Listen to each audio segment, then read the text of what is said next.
ఎవరు ఏ స్థితిలో ఉన్నారో వాళ్ళకి ఆ స్థితిలో సలహా సహకారం. అలా ఎలాగా మీరు కూడా అలాగే చేయొచ్చు కదా. మీ కళ్ళ ముందు 30 మంది ఉన్నారు, 30 జీవితాలు ఉన్నాయి, సులభం కదా. అదే ఇటో ఒక్కదే కూర్చున్నావు, ఎలా కంపేర్ చేసుకుంటావు? ఎలా సాధించాలని నీకు ఎలా తెలుస్తుంది? తెలియదు కదా.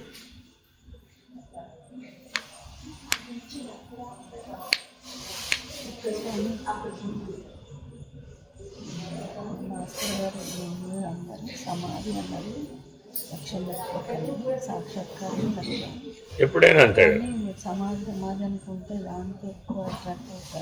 ఇక్కడ ఒక విషయం ఉందండి, సమాధి అనే అనుభవం లేకుండా సాక్షాత్కారాన్ని మీరు గుర్తించలేదు. అవుతుంది అది, కానీ గుర్తించలేవే. ప్రాబ్లం అది.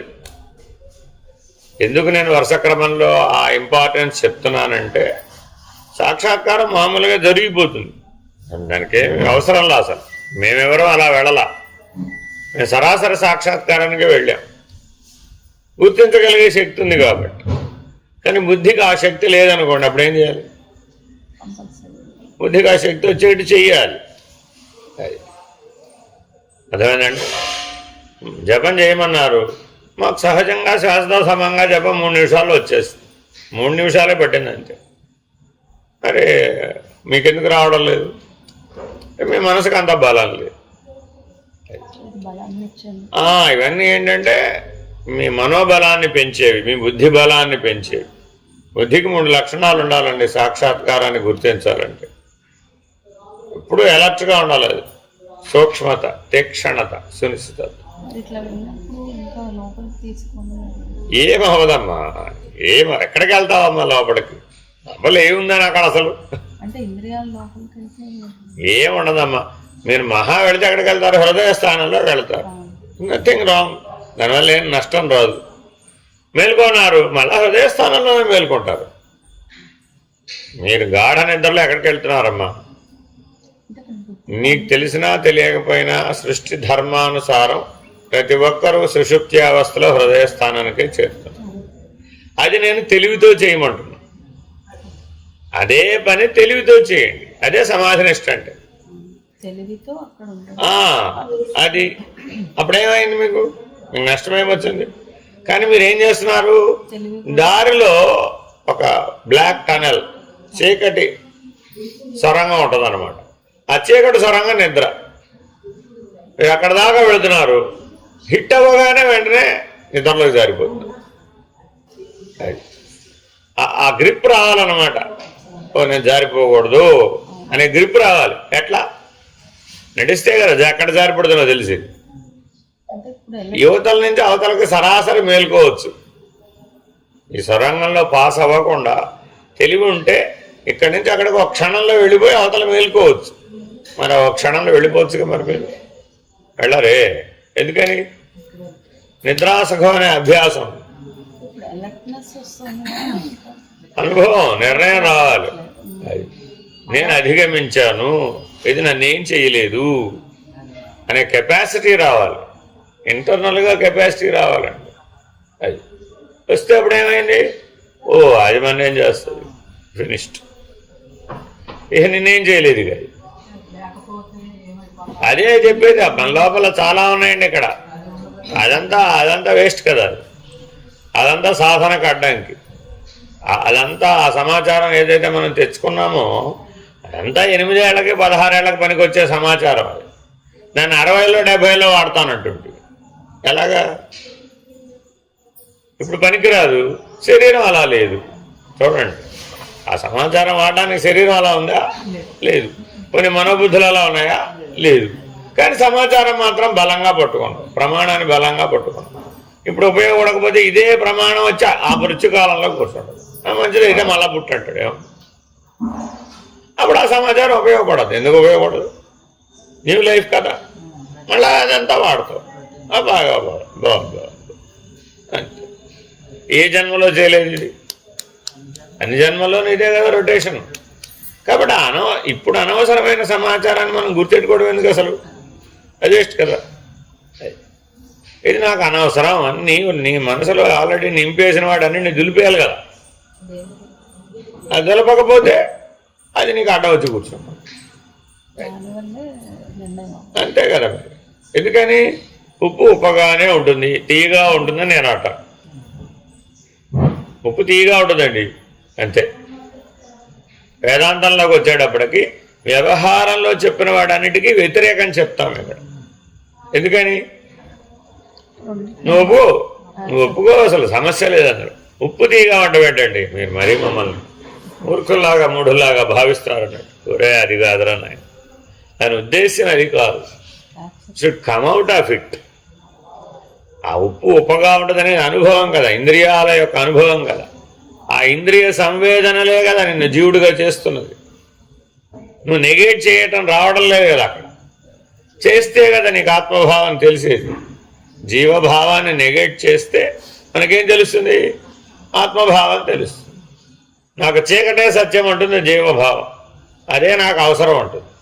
అది నెగెట్ చేయగలగాలిగా, అది చేత కావట్లేదుగా మనకి. అందుకని నాయన నీలో ప్రకాశం ఉందిరా బాబు, నీ బయట ప్రకాశం ఉందిరా నాయన, ఆ ప్రకాశాన్ని చూడరా బాబు అని చెప్తున్నాడు. మనకేమనిపిస్తుంది? ఈయన 1000 సార్లు చెప్తున్నాడు కానీ ఎప్పుడు కళ్ళు మూసినా చీకటే వస్తుంది, ప్రకాశం మాత్రం. నాకు అనుభవంగా తెలిసి లోపల ప్రకాశం లేదు, చీకటే ఉంది. మీ అనుభవం ఆ వాక్యాన్ని యాక్సెప్ట్ చేయనివ్వదు అంతే. శాస్త్రవాక్యం గురువాక్యం ఏమిటి? నీలో ప్రకాశం ఉంది, గుర్తించడమే సాక్షాత్కారం అండి. అలా ఈ డైరెక్ట్గా ఈజీక్వల్ టు బి పనికిరాదు.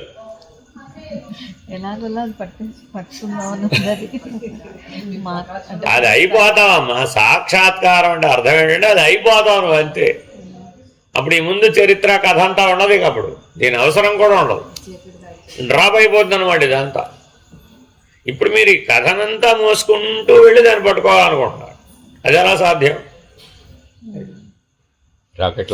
ఫస్ట్ స్టేజ్ లాగా డ్రాప్ అంతే కదా.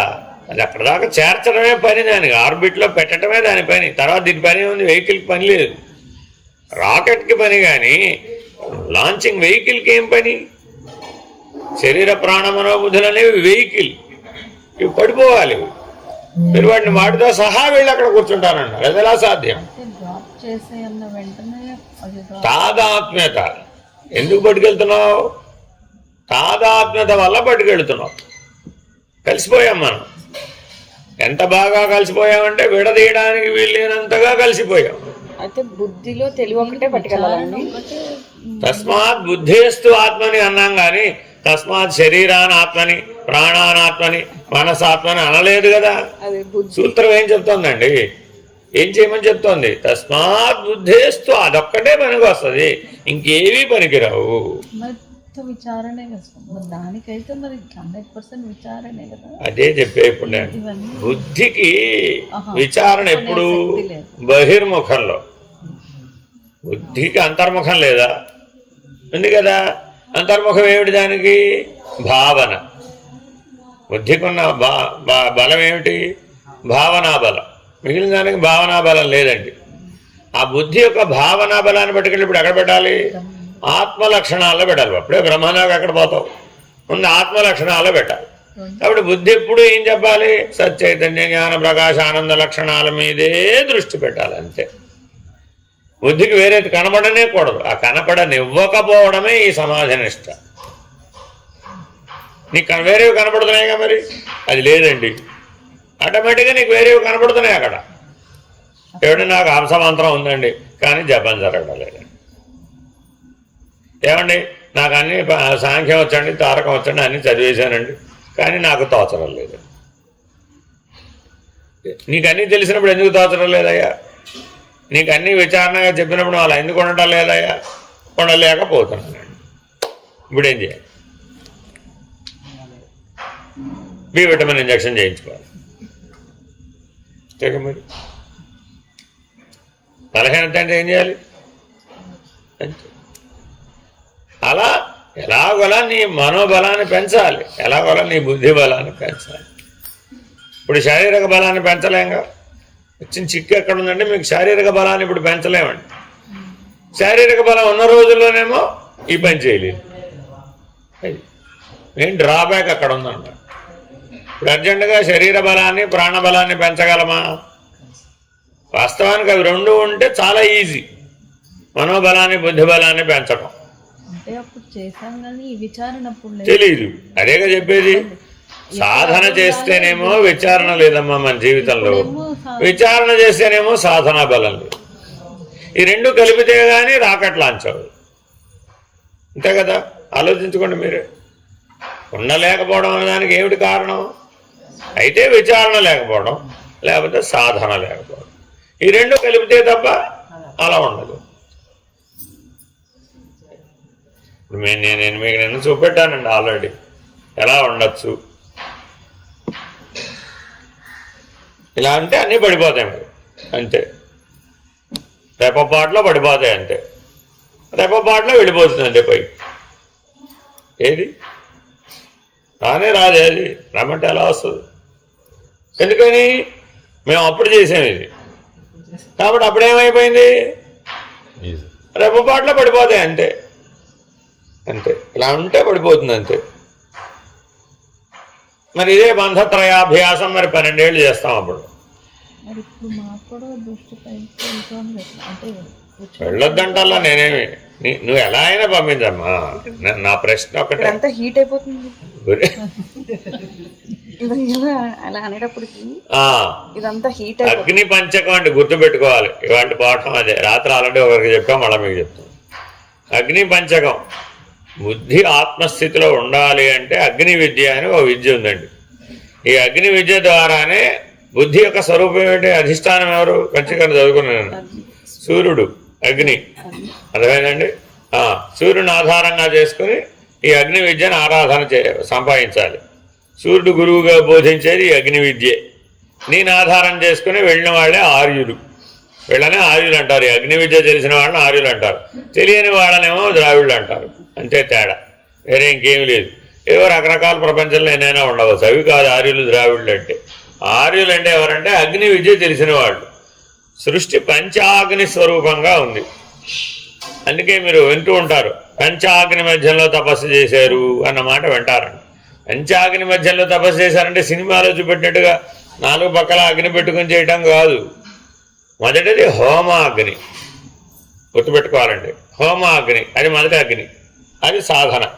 ఆ హోమాగ్ని అనాహత చక్రానికి తగిలేటట్టుగా, అందుకని ఉత్తరం తీసేయమంటారు. అప్పుడు ఆ హోమాగ్ని ద్వారా నీకు ఆ అగ్ని విద్య ప్రారంభం అవుతుంది. అది బహిర్ముఖ సాధన. ఎన్ని హోమాల పేర్లన్నా పెట్టుకో, అవన్నీ బహిర్ముఖ సాధన.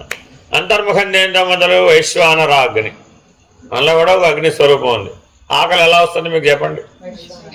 తెలియదుగా మీకు, ఊరికే పుస్తకంలో చదువుకున్నాం. నీకు ఆకలి ఎలా వస్తుంది?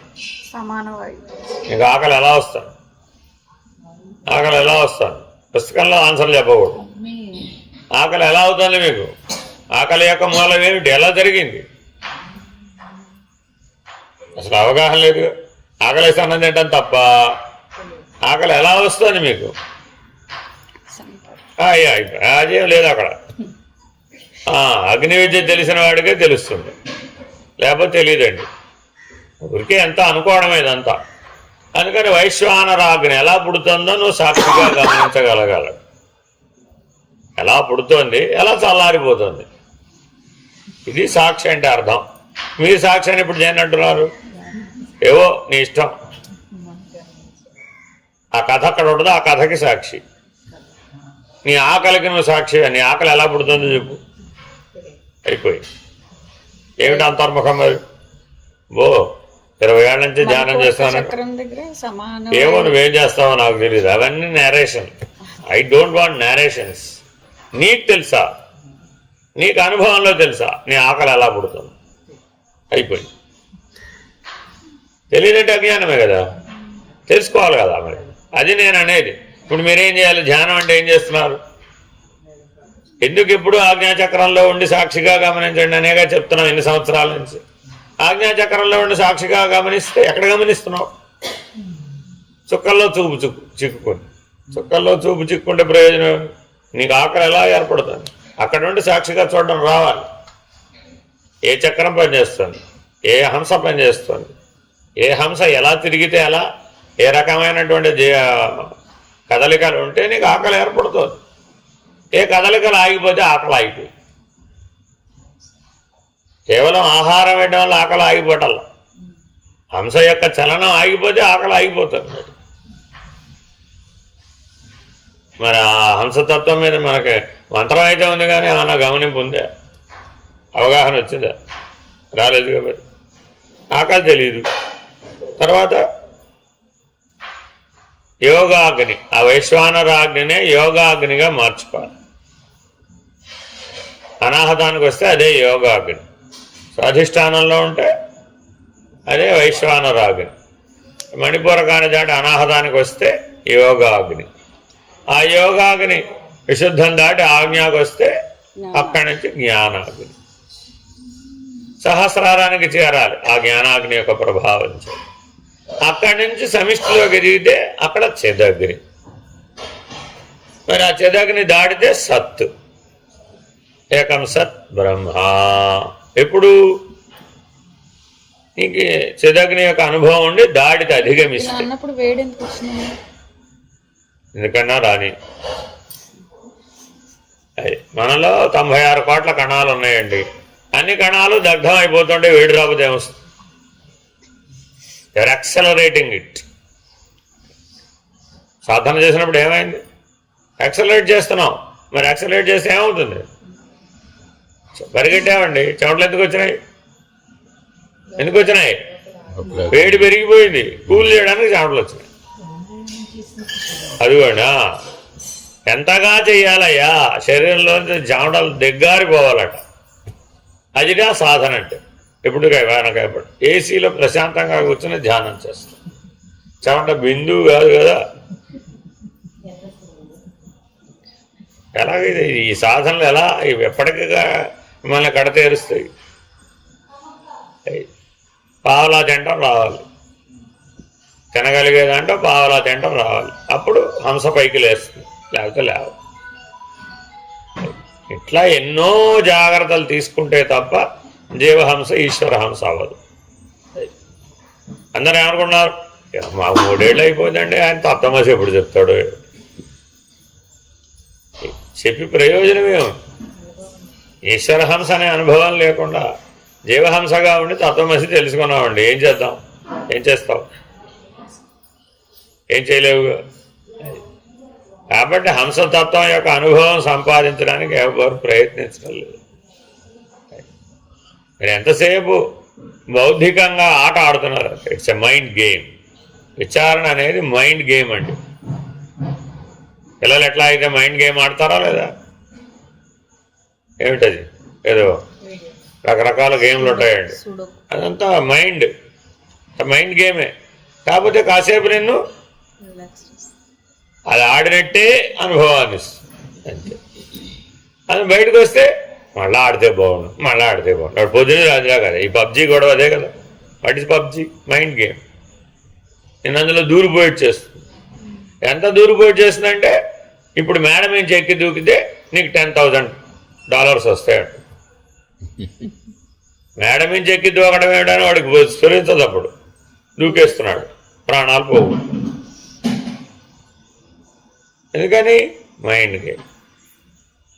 కాబట్టి చాలా భ్రాంతులకు గురి చేస్తుందండి. విచారణ మంచిదే, కానీ మిగిలినవి లేకపోతే అదే పెద్ద భ్రాంతి అయి కూర్చుంటుంది. అందుకని బుద్ధిని అంత తక్కువ అంచనా వేయకూడదండి. భ్రాంతులు శరీరంలోనూ ఉంటాయి, ప్రాణంలోనూ ఉంటాయి, మనసులోనూ ఉంటాయి, బుద్ధిలో కూడా ఉంటాయి.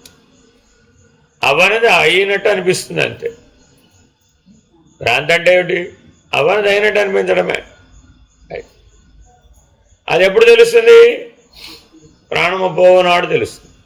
ఎంత పట్టుబడినా రామరామ అనదప్పుడు కీల్చుమంటు. ఈ జీవహంస అప్పుడు అక్కడ ప్రత్యక్షం అవుతుంది. మృత్యు వచ్చినప్పుడు నువ్వు నాలో భాగమని నువ్వు స్వాహా చేయగలగాలి. అదే ఆత్మజ్ఞానం అంటే. అంటే ముందే మృత్యు భయాన్ని పోగొట్టుకోగలగా. గడగడ వణికిపోయే పరిస్థితిలో ఉంటే, నీ సినిమా నీకే చూపిస్తూ ఉంటే ఆ సినిమా ఖాళీ చేయలేదుగా మరి. కాబట్టి సినిమా ఖాళీ చేయాలా కాలేదా? ఆ సినిమాలు ఏమున్నాయి? నీ గతం, నీ వర్తమానం, నీ భవిష్యత్తు. అందులో అన్ని నువ్వేగా. ఎవరున్నారు? ఈశ్వరహంసగా మారితే జీవహంస ఇంకా ఉండదండి. అవసరం లేదు కదా అంతో అప్పుడు 21,000 టైమ్స్ ఇంకా పెంచేదిగా. Only 3,000 times. 3,400 ఎక్కువ. విందు స్థానంలోకి వెళ్ళి కూర్చుంటే 1000 సరిపోతుంది. 3,400 కూడా అక్కర్ల. విందు స్థానంలో కేవలం 1000. ఆ 1000తోనే సరిపోతుంది అంతా. అంటే మొత్తం తారకమే అండి. అంతే కదా మరి. వాటితో ఓన్లీ తారకమే. అసలు ఎప్పుడు అమనస్కం అవుతుంది అది? విందు మధ్యంలోకి వెళ్ళి 1000 హంసలతో సరిపెట్టుకున్నప్పుడు అమనస్కం అయిపోతుంది. అప్పుడు 25,000 హంసలు జరిగేటటువంటి దాన్ని 1000కి తగ్గించగలగాలి. అప్పుడు వ్యవహారం ఎంత అలౌ చేస్తే అంతే. ఇంక వ్యవహారం ఏంటమ్మా, ఎక్కడుందమ్మా, అంటే లేనే లేదు అసలు. కూర్చుంటే ఎలా? నువ్వు ఒక్కటే గుర్తుపెట్టుకోండి, మీరు ఏమిటంటే ఎంతసేపు బయట ప్రమాణం మీద లోపల దాన్ని పట్టుకుందామని అనుకుంటున్నారు. లోపల ఉన్నదే బయటకు వస్తూ ఉంటుంది. ఎప్పుడు లోపల పరిణామం వచ్చేస్తే ఇది ఆటోమేటిక్గా వదిలేస్తుంది. ఆ లోపల పరిణామం చెందడానికి ఇక్కడ యాక్సెప్టెన్స్ ఇవ్వట్లేదు. ఎందుకంటే నువ్వెవరు ఇవ్వడానికి? అరటి పువ్వు ఉందమ్మా, అరటి పువ్వు లోపల డిప్పలు ఎప్పుడు పడిపోయినాయి? ఆటోమేటిక్గా ఏం పడలే. ఆ పువ్వులు ఫలదీకరణం చెంది ఇంకెలా పండు లోపల కాయ తయారవగానే ఆ కాయకున్న రక్షణ కవచం పడిపోయింది. మీరు లోపల తయారవ్వకుండా ఎంతసేపు బయటది అడ్డం వస్తుందండి? బయటది అడ్డం ఎలా వస్తుంది? నీకు రక్షణ కవచం. తయారవ్వాలంటే నువ్వు ఫలదీకరణం పూర్తి అయిపోవాలి, అది నువ్వు పండుగ తయారవ్వాలి. ఆ తర్వాత పండటం సంగతి తర్వాత విషయం. మీరు చెప్పిన ఈ సాధనలన్నీ ఇప్పుడు మీరే అన్నారు కదా, ఇప్పుడు మీరు చేయలేకపోతున్నారు. అదేనమ్మా, ఇప్పుడు ఎంత చేయగలిగితే అంత చేయవచ్చు కదా. సున్నా చేయడం ఎందుకు? సున్నా చేయట్లేదు. కాబట్టి మీరు మీ శరీర ప్రాణ మనోబుద్ధులని ఎప్పటికైనా సరే బుద్ధి అనేటటువంటి దాని ద్వారానే నడపాలండి. అప్పుడు సత్వగుణం ఒకటి మొదటి పాయింట్. రెండో పాయింట్, బుద్ధిని పట్టుకెళ్ళి ఏం చేయాలి? ఆత్మభావంలో పెట్టాలి. అంటే గుణాతీత స్థితిలో ఉంచాలి ఎప్పుడు కూడా. 3 గుణాలకు బుద్ధి లోనవ్వకూడదు. అలా వ్యవహారం ఉంటుందో పోతుందో నీకు అనవసరం. నాకు అనవసరం, వ్యవహారంతో కోసం నేను పుట్టలేదు అనే నిర్ణయం నీళ్ళు రావాలి కదా అసలు. కానీ నేను వ్యవహారం కోసమే పుట్టానని బలంగా అనిపిస్తుంటే అది ఎట్లా వదిలిపెడుతుంది? వదిలిపెట్టదు కదా. అదే చెప్తున్నాను, ఎవరికి వాళ్ళు ఆలోచించుకోవాలి. సమిష్టి వ్యవహారం కాదు. అప్పుడు మీరు ఎప్పుడూ ఆత్మభావంలో ఉంటే మీకు 1000 హంసలే సరిపోతాయి. సహస్రార మధ్యంలో బిందు మధ్యంలో గనక మీరు నేను ప్రకాశమే అయి ఉన్నానని గనక నిలకడ చెందితే 1000 హంసలే సరిపోతాయి అంతే. 24,000 హంసల చలనం లేనే లేదు. అసలు హంస చలనమే లేకపోతే నీ మనసు ఎక్కడ, నీ బుద్ధి ఎక్కడ, నీ శరీరం ఎక్కడ, నీ ప్రాణం ఎక్కడ? అసలు అవి లేనే లేవు. భావన. సత్వగుణంలో ఉన్న బలం ఏమిటంటే గుణాతీతాన్ని భావంతో అందుకుంటుంది. అందుకే సత్వం సంజాయతే జ్ఞానం అంటాం. నిజమైన జ్ఞానమేనా అంటే గుణాతీతం అయితే నిజమవుతుంది. ఆ సత్వగుణాన్ని దాటితే సత్యమే. కానీ సత్వగుణం చాలా దగ్గరగా ఉండటం వలన దాంట్లో ఏముందో అది నీ భావనకు అందుతుంది. అదే రజోగుణం తమోగుణంలో ఉన్నారు, అది భావనకు కూడా అందదు. అందుకని మీరు ఎంతో కొంత అది దాటాము చేరాము అనుకోవడం దేని వలన? సత్వగుణం వలన. కానీ సత్వగుణం అనేటటువంటి అడ్డుగోడ దాటకపోతే అది కూడా అడ్డుగోడ, మంచి దొంగ కాపుతుంది. రజోగుణం తమోగుణం చెడ్డ దొంగలైతే సత్వగుణం మంచి దొంగ. దానికి కథ ఏం చెప్పారు? విద్యాప్రకాశానికి గెలిచిన వారు చెప్పారు. మనం వెళుతున్నామట అడవిలో, వెళుతూ ఉంటే 3 దొంగలు అడ్డ వచ్చారు. ఒకడేమన్నట్ట, మనకి ఇప్పుడు అర్జెంటుగా చాలా అవసరం ఉంది, ఈ కనపడ్డ ప్రయాణికుడిని అని దోచేసుకుందాం అన్నాడు. దొంగల పని ఏమిటి? తెచ్చుకోవడమేగా. సరే ఓకే, 3 కలిసి నిర్ణయం తీసుకున్నారు దోచేసుకుందామని. అంతవరకు బాగానే ఉందిగా. సరే దోచుకున్నారు అని వీడు కూడా ప్రశాంతంగా ఉన్నాడు. ఇంతలో తమో గుణం వాడికి ఐడియా వచ్చిందట. వీడు బయలు 10 మందికి చెబితే ఆ 10 మంది వచ్చి మన్ని పట్టుకుంటే, మన్ని కొడితే మనల్ని తీసుకెళ్ళి పోలీసులు పట్టుకెళ్ళి తప్పు చాలా పెరిగిపోయింది, వీడిని చంపేద్దాం అన్నాడు. ఆయన ఎవరు? తమోగుణం. అర్థమైందండి. రెండో వాడు ఉన్నాడు, వాడెవడు? రజోగుణం. వాడేమన్నాడు? ఎందుకురా వీడెళ్ళి 10 మందికి చెప్తేనే కదా చెప్పకుండా వీడిని చెట్టుకు కట్టేద్దాం, వీడిని ఇక్కడే చెట్టు కట్టేద్దాం, అరణ్యంలో ఏదో ఒక జంతువుకు ఆహారం అయిపోతాడు, మన సమస్య పరిష్కారం. మనం చంపడం ఎందుకురా, చెట్టు కట్టేద్దాం అన్నాడు. వీడెవడు? రజోగుణం. మంచి దొంగ అన్నాడు. మూడోవాడు వచ్చాడు. రే వాడి దగ్గర మనకు కావాల్సింది ఏమిటి? వాడి ధనం. మిగిలినవన్నీ మనకెందుకు? వాడు వచ్చేస్తాడు ఇచ్చేస్తాడు అనేదంతా ఊహలే కదా. అసలే వాడు భయంతో గడగడా వణికిపోతున్నాడు కదా. వాడు ఏం చేస్తాడు? వాడు ఏం చేయలేడు. మనకు కావాల్సింది మనం తీసుకున్నాం కదా, వాడిని వదిలేద్దాం, ఏం అవ్వదు. అయినా అసలు మనల్ని ఎలా పట్టుకోగలుగుతారు వాళ్ళు? మనమే చేశామని వీడికి తెలియాలి కదా. ఏమండి, ఓ పని చేద్దాం, వీడిని ఏం చేయొద్దు, కళ్ళ గంతలు కట్టి వదిలేద్దాం, చేతులు కట్టేసి కళ్ళ గంతలు కట్టి వదిలేద్దాం, చెట్టు కట్టద్దు. సత్వగుణం ఏం చెప్పిందండి? చేతులు కట్టేద్దాం, కళ్ళ గంతలు కట్టేద్దాం, వదిలేదు. ప్రమాదం ఏం లేదు కదా. వాడికి ఆయుర్దాయం ఉంది, బతికుంటే తప్పించుకుంటాడు, తెలివి ఉంటే తప్పించుకుంటాడు, లేకపోతే మనం ఏం చేస్తాం? మనకు ప్రమాదం లేదు. ఇదిట 3 గుణాలు. దీన్ని మీ జీవితంలో అప్లై చేసుకోండి. ఇప్పుడు కళ్ళ గంతలు కట్టడం అంటే దర్శనం రాదు ఎప్పటికీ. చేతులు కట్టేయడం అంటే ఏంటి? వ్యవహరించనేది. ఒక పక్క నీకు అందినట్టే అనిపిస్తుంది, చేయనివ్వదు. ఆ దర్శనంలో కలిగినట్టే అనిపిస్తుంది, ఉండనివ్వదు, చేయనివ్వదు, ఉండనివ్వదు. పోనీ మళ్ళా పూర్వంలాగా ఉందామా? ఉండదు. వెనక్కి వెళ్ళి పూర్వం ఉన్నట్టు రజోగుణం తమోగుణంలో కళ్ళు బెళ్ళిగా ఉందామా? నీ వల్ల కాదు. ఎందుకని? నానా కష్టాలు పడి వచ్చావు అక్కడి నుంచి. అవన్నీ గుర్తొస్తాయి. ఇంత శ్రమ చేసి ఇంత కష్టాలు పడి తల బాదుకుని ఆయన కాళ్ళు పట్టుకుని ఈయన కాళ్ళు పట్టుకుని ఆ శాస్త్రం చదివి ఈ శాస్త్రం చదివి ఆ క్షేత్రానికి పోయి ఈ క్షేత్రానికి పోయి ఈ చేసిన సాధనలన్నీ గుర్తొస్తాయి. ఎంత కష్టపడ్డది దీనికోసమైనా, మళ్ళీ పూర్వంలాగా ఉండటానికైనా అస్సలు ఇష్టపడవు. ముందుకెళ్తావా? వెళ్ళవు. ఎయిర్పోర్ట్కి వెళ్ళి ప్రశాంతంగా విశ్రాంతి తీసుకుంటాం, అంతే. ఏ ఏరోప్లేన్ ఎక్కడు. ఎందుకని ఎక్కాలంటే యూనిట్ ప్రొవైడ్ టికెట్. నాకు టికెట్ ప్రొవైడ్ చేయాలి, అంతేనా కాదా? ఎయిర్పోర్ట్కి వెళ్ళినంత మాత్రం ఎయిర్ప్లేన్ ఎక్కిస్తారా? ఎక్కనవరు. పాస్పోర్ట్ ఉండొచ్చు, వీసా ఉండొచ్చు, ఎయిర్పోర్ట్ లోపలికి వెళ్ళొచ్చు. ఎక్కమంటే ఎక్కాలంటే టికెట్ కావాలి.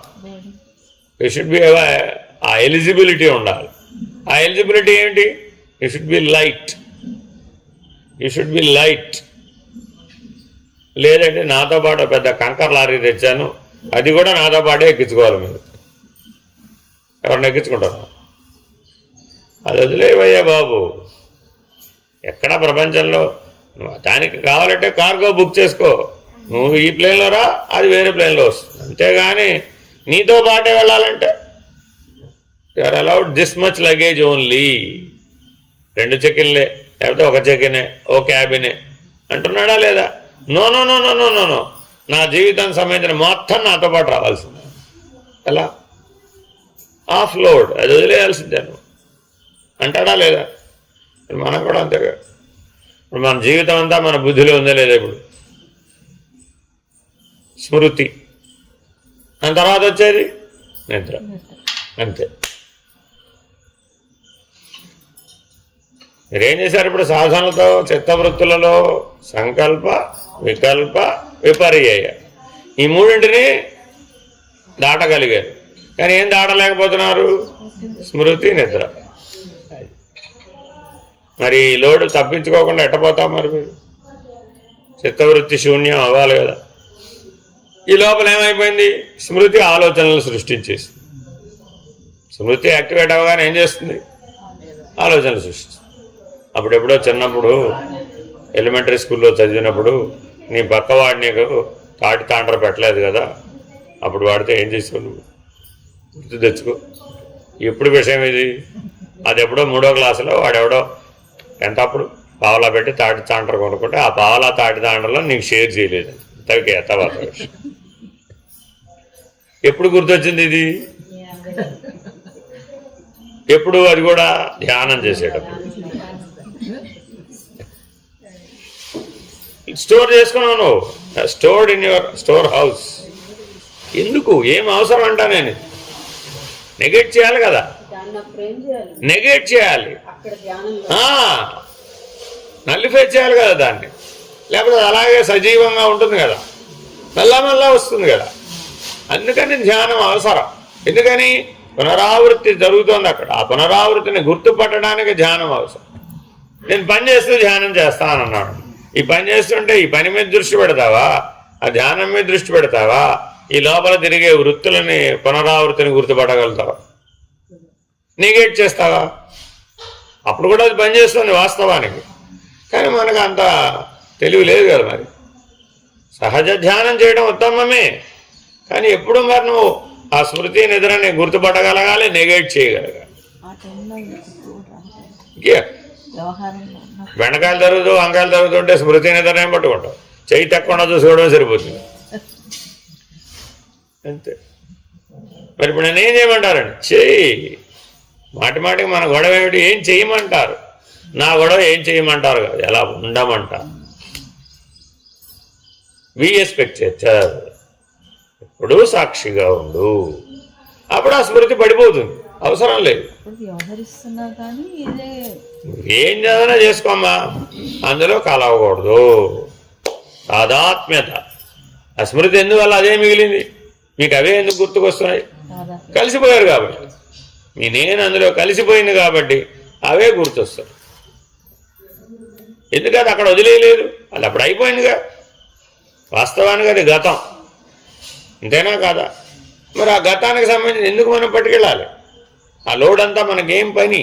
ఇప్పుడేం అవసరం? అప్పుడెప్పుడో ఏదో జరిగిందండి, ఇప్పుడేం అవసరం? అవసరం లేదు కదా. మరి దానికి స్పందించకుండా ఊరకుండా అది పడిపోతుంది కదా. కానీ మనం అవుననో కాదనో చెప్తున్నాం కదా దానికి. మరి ఎస్ నోలు చెప్తున్నాం కదా. ఆ ఎస్ నోలు చెప్తే అది స్టోర్ హౌస్లో ఉంచుకుంటుంది కదా. ఎప్పుడూ గుణాన్నే పట్టుకోవాలి. నువ్వు కలవడానికి ఆధారం ఏమిటి? గుణం. మిగిలినది కాదు. విషయం తర్వాత, ముందు గుణం, తదుపరి విషయం, తదుపరి ఇంద్రియం. మూడు ఉంటాయి అక్కడ. ఆ స్మృతి అనే వృత్తిలో ఏమేమి ఉన్నాయి? గుణం ఉంది, విషయం ఉంది, ఇంద్రియం ఉంది, తర్వాత పరిస్థితి. నెక్స్ట్ మన సినిమా ఎలా వెళుతుందంటే ఇలా వెళుతుంది. ముందు గుణం పనిచేస్తుంది, ఆ తర్వాత విషయం పనిచేస్తుంది, ఆ తర్వాత ఇంద్రియం పనిచేస్తుంది, ఆ తర్వాత ఇంకా పాత్రలన్నీ వచ్చేస్తాయి. అంతే కదా. మరి మీ అత్తగారు మంచి ఆవిడ చెడ్డ ఆవిడ? మీ అత్తగారు మంచి ఆవిడ చెడ్డ ఆవిడ? ఒకసారి మంచి అవుతుంది, ఒకసారి చెడ్డ అవుతుంది. అంటే గుణం మంచిగా మనకు పనిచేసినప్పుడు మంచి వాళ్ళగా కనిపిస్తున్నారు. ఒకే వ్యక్తి ఉదయం పూట ఒకలాగా, మధ్యాహ్నం పూట ఒకలాగా, సాయంత్రం పూట ఒకలాగా. నువ్వు మంచిగా చెడ్డ చెప్పు. అర్థమైందండి? ఇప్పుడు మీకు విషయం అదే ఉండవచ్చు, ఇంద్రియం కూడా అదే ఉండవచ్చు, కానీ నీ లోపల ఉన్న గుణం అనే సంబంధం మారిపోగానే అదే విషయం చెడ్డగా మారిపోయింది, అదే ఇంద్రియం చెడ్డగా మారిపోయింది. మన వాగ్భవ కూట ఉందండి, మాట్లాడటమేగా దీని పని. ఎప్పుడు మంచిగానే మాట్లాడిందట. ఎందుకు మాట్లాడలేదమ్మా? అదే అన్యాయం. దానికి అంత తెలివి ఎక్కడి నుంచి వచ్చిందట? నిన్ను ఎవరు చేరమన్నారమ్మా దాంతో? ఇప్పుడు ఇంద్రియం నిన్ను ప్రలోభ పెట్టిందా? లేదే. విషయం నిన్ను ప్రలోభ పెట్టిందా? లేదే. గుణం యొక్క ప్రలోభానికి లొంగిపోతుంది. ఎందుకని? ఆ గుణం అందించే సుఖాన్ని ఒప్పుకుంటున్నావు. ఆ తామసిక సుఖం కావాలి నాకు, ఈ రాజసిక సుఖం కావాలి నాకు, ఈ సాత్విక సుఖం కావాలి. అర్థమైందండి? అభిషేకం చేస్తున్నారండి. ఎప్పుడైనా చెయ్యి ఇక్కడ కోసేసుకున్న రక్తంతో ఈశ్వరుడికి అభిషేకం చేద్దామని అనిపించిందా? ఎందుకు అనిపించలే?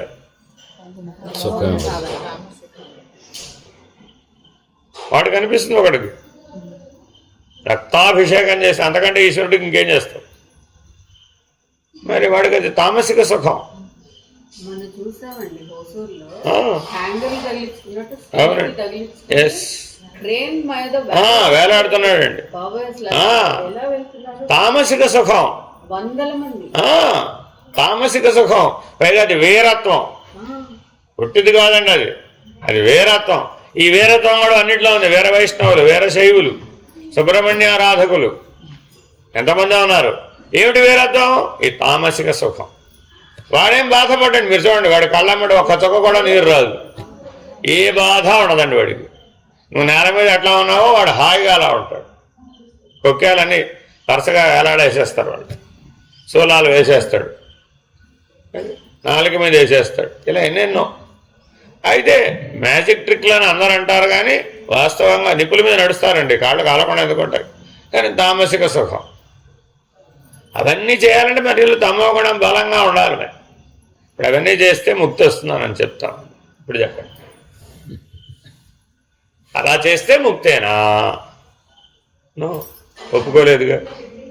రాజసిక సుఖం, నెత్తి మీద నిప్పులు కొండ పెట్టుకొని, అదే అమ్మవారి గుడి ఏమిటండి తమిళనాడులో, నిప్పులు కొండ పెట్టుకుని ప్రదక్షిణ చేయాలి మరి అమ్మ. మరి మామూలు కొండ పెట్టుకుని ప్రదక్షిణ చేయడమే పెద్ద కష్టం. మరి ఇప్పుడు ఇట్లా ప్రపంచంలో ఎన్నో సాధనలు ఉంటాయండి, అవేమి మనమేం మాట్లాడటం లేదుగా. మనం ఏం చెప్తున్నాం ఇప్పుడు? కేవలం నీ శరీరాన్ని, నీ ప్రాణాన్ని, నీ మనస్సుని నీవు బుద్ధితో కలిపి చక్కగా బుద్ధిని ఆత్మభావంలో నిలుపుకో. ఇంతకంటే సులభమైన సూక్ష్మమైన సాధన ఎలా మీరు సాధిస్తారు? బయటికి వెళ్ళి చూస్తే ఇలా మిమ్మల్ని ఒప్పుకోరండి ఎవరో కూడా. అన్నీ చేయాల్సిందేనండి, ఆయా గురు పరంపరలో ఉన్నవన్నీ చేయాల్సిందే. వెళ్ళొస్తే కానీ తెలియదు మీకు. ఇప్పుడు బుద్ధికి భావనతో చేయమంటారు కదా, బుద్ధికి నువ్వు సచైతన్య ప్రకాశాన్ని పోని ప్రకాశానివి అని చెప్పినా కూడా అది ఉండదుగా. ఎందుకని ఒప్పుకోవట్లేదు? ఎందుకని ఒప్పుకోవట్లేదు? స్మృతి బలం, గుణబలం. అంటే ఇప్పుడు శివుణ్ణి చూపించి లేకపోతే విగ్రహం చూపిస్తే కనీసం ఓకే, అమ్మవారిని ఒప్పుకుంటున్నాను, నువ్వు ప్రకాశం. అదేనమ్మా, సగుణ సాకారం వరయక నిర్గుణం వరయరాదు. ఎంతకాలం అయితే మనకి నామరూప భ్రాంతి బుద్ధికి అందుబాటులో ఉంటుందో, నామరూపాలు లేకుండా చూడటానికి అది ఒప్పుకోదు. ఇది అందుబాటులో ఉందిగా నాకు ఆల్రెడీ, ఇది ఈజీగా ఉంది నాకు. బుద్ధి ఎప్పుడు సులభాన్ని పట్టుకుంటుందండి. బుద్ధి పని ఏమిటంటే, ఒక పని చేయాలండి, కష్టంగానూ చేయవచ్చు, సులభంగానూ చేయవచ్చు. మీకు సాధారణంగా బుద్ధి ఏం చెప్తుంది? వై దాని ఉద్యోగం అదే, దానికోసమే ఇవ్వబడింది అసలు. కానీ ఇప్పుడు మనం ఏం చేయాలి మరి? అది నెగేషన్. నో, ఇలాగే నేను కూర్చొని ధ్యానం చేస్తాను. నా శక్తి నీకు తెలియడం లేదు, నువ్వు పడుకుని కూడా ధ్యానం చేయవచ్చు అంటుంది బుద్ధి. సరేలే, దీన్ని చెప్పింది బాగానే ఉంది కదా అని పడుకున్నావు. వెంటనే ఎవరు వచ్చారు? Shift over. స్మృతి నుంచి నిద్రకు షిఫ్ట్ అయిపోతుంది వృత్తి. అంతేనా కాదా? ఎంతసేపట్లో అయింది? 10 minutes, నాట్ 1 minute, 10 minutesలో అయినా కూడా షిఫ్ట్ కొట్టేస్తుంది. ఇప్పుడు స్మృతి వదిలేసింది, ఇప్పుడు చిత్తం ఏమైపోయింది? బుద్ధి మాట విన్నావు, కానీ చిత్తం నీ స్వాధీనంలో లేదే. ఏం చేసింది? షిఫ్ట్, నిద్రకు షిఫ్ట్ అయిపోతుంది. ఇప్పుడు బాగుంది, పైకి ఏం చెప్తుంది? అది బాగుంది. అప్పుడు మరి అభ్యాసంలో ఏం బలపడింది? ఎప్పుడు ధ్యానం చేస్తాను కూర్చున్నా ఇదే ఛానల్ వర్కౌట్ అవుతుంది. కాసేపట్లో మీరు ఒకవేళ నెగెక్ట్ చేసి కూర్చున్నా ఒళ్ళు నొప్పులు, కాళ్ళ నొప్పులు, నడుము నొప్పులు, తలనొప్పులు లైన్లో అన్నీ వచ్చేస్తాయి. ధ్యానం చేసేవాళ్ళందరూ ఈ అభ్యాసంలో తెలిసిపోతుందండి. ఎందుకని వై? ధ్యానం అంటే రిలాక్స్డ్ కదా, గుర్తుపెట్టుకోండి. ధ్యానం అంటే ఏంటి? మీరు దేనికి ఏం పని చెప్పలేదుగా, ఎవ్రీథింగ్ రిలాక్స్డ్. మరి రిలాక్స్డ్ స్టేట్లో నొప్పులు ఎందుకు వచ్చినాయి? Load carrying. ఆ లోడ్ క్యారీయింగ్లో ఇవన్నీ నలిగిపోతున్నాయి. అందువల్ల ఏమైపోయింది? మీరు ఎగురుదామని అనుకున్నారు, కానీ without leaving the load how you can fly. ధ్యానం అంటే ఫ్లయింగ్ కదా, మరి అవలేవుగా. ఈ లోడ్ బేరింగ్ అంతా కలిసి మీ శరీరం మీద ప్రభావితమై ఒళ్ళు నొప్పులు, కాళ్ళు నొప్పులు, తలనొప్పులు. ఈ ధ్యానం మన వల్ల కాదులేరా బాబు, అంతే. 10 సార్లు ట్రై చేస్తాడండి, 11వ సారికి ఏం డిసైడ్ అయిపోతుంది? ఇది మన వల్ల కాదు, ఏ చక్కగా ఏ సచ్చరిత్ర ఏదో పారాయణ చేసుకున్నాం, వచ్చిన వాళ్ళు ఆయన మన చేతకాని పని ఎందుకురా బాబు, ఇది జన్మకి అయ్యే పని కాదు, ఈ ధ్యానం మన వల్ల కాదు. హాయిగా ఏదో జపమో పారాయణో చేసుకున్నాం, చదువుతూ ఉంటే కనీసం తెలివన్నా పని చేస్తుంది, ఆ సుఖమైనా బాగుంది. ఎందుకని బుద్ధి ఇప్పుడు ఆ పారాయణలో చేరింది. పారాయణ సాత్వికమే కదా, మరి సాత్వికంలో చేరిందా చేరలేదా? పారాయణ చేసి మీకు ఏమిటొచ్చిందన్న, ఏమన్నా ఆనందం, ఎంత ఆనందంగా ఉందో. అది ఏదైనా కావచ్చు, సుందరకాండ పారాయణ కావచ్చు, విష్ణు సహస్రనామ పారాయణ కావచ్చు, లేదా లలితా సహస్రనామ పారాయణ కావచ్చు, సచ్చరిత్ర పారాయణ కావచ్చు, చండీ పారాయణ కావచ్చు, ఏదైనా సరే సాత్వికమేగా అందులో ఉన్న గుణధర్మం. మరి ఇప్పుడు అందులోకి చేరితే నీకు ఎలా బాగుంది?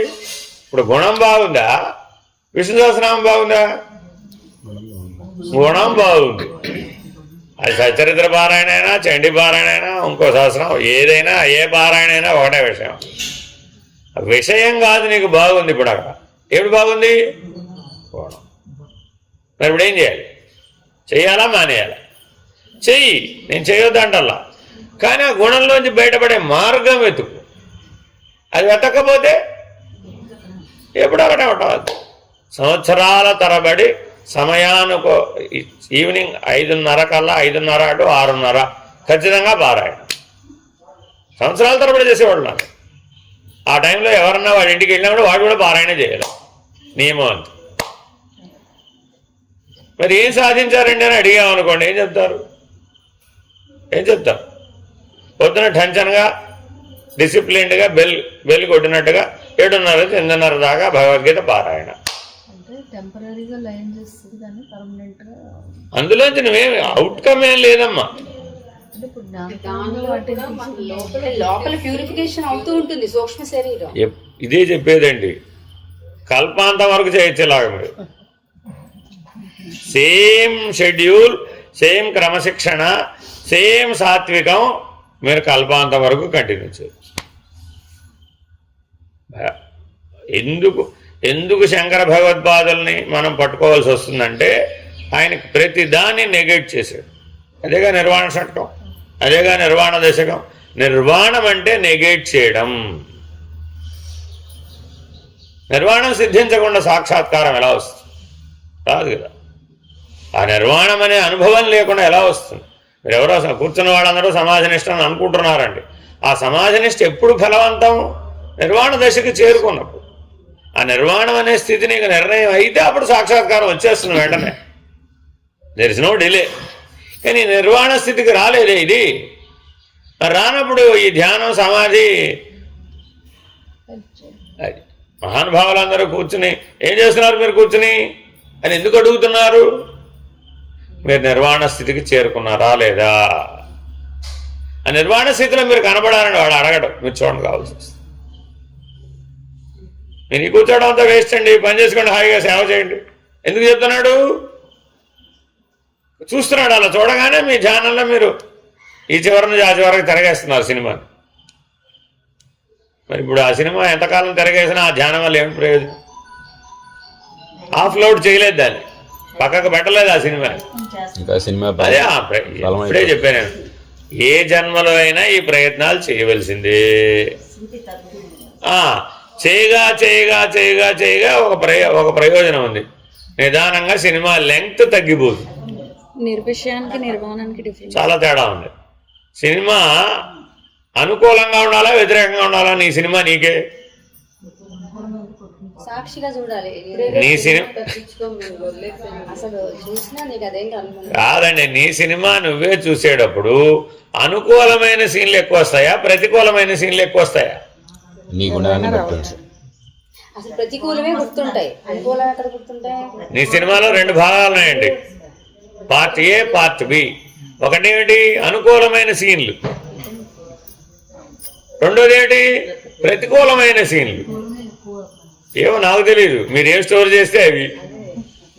What ever you have stored, స్మృతి అనే విభాగంలో గోడౌన్లో నువ్వు ఏమి స్టోర్ చేస్తే అవే వస్తాయి. దాన్ని ఎవరేం మార్చరుగా.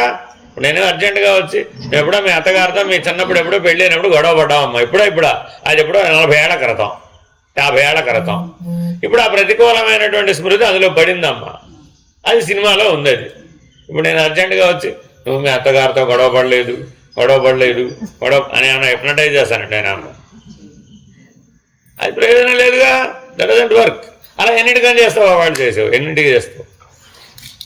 So what is the better way? బుద్ధి ఆత్మ డోంట్ యాక్సెప్ట్ ఇట్.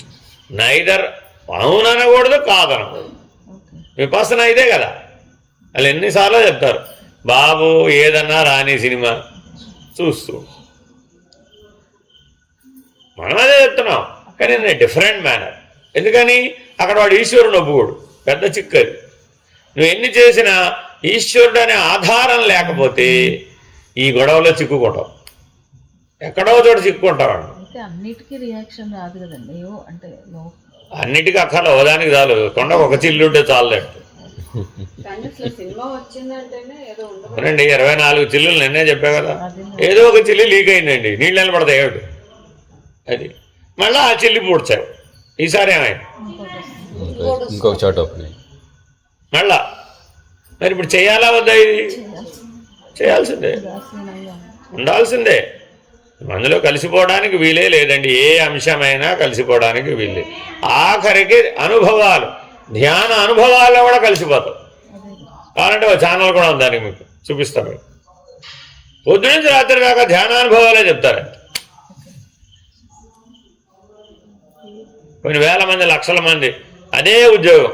ఆ ఇంటర్వ్యూలో వేస్తూ ఉంటాడు. అది పొద్దున్న రాత్రి ఏమిటంటే ధ్యానానుభవాలు చెప్తాడు. మళ్ళీ ఏమైంది? అయితే వస్తువులన్నా కలిసిపోతావు, లేకపోతే వ్యవహారాలైనా కలిసిపోతావు, లేకపోతే అనుభవాలైనా కలిసిపోతావు. ఈ మూడు నేను కాదు కదా. ఈ శరీరం నేను కాదు, వస్తువు నేను కాదు, వ్యవహారం పాత్రలు నేను కాదు, మూడు జీవుడనే అనుభవం నేను కాదు.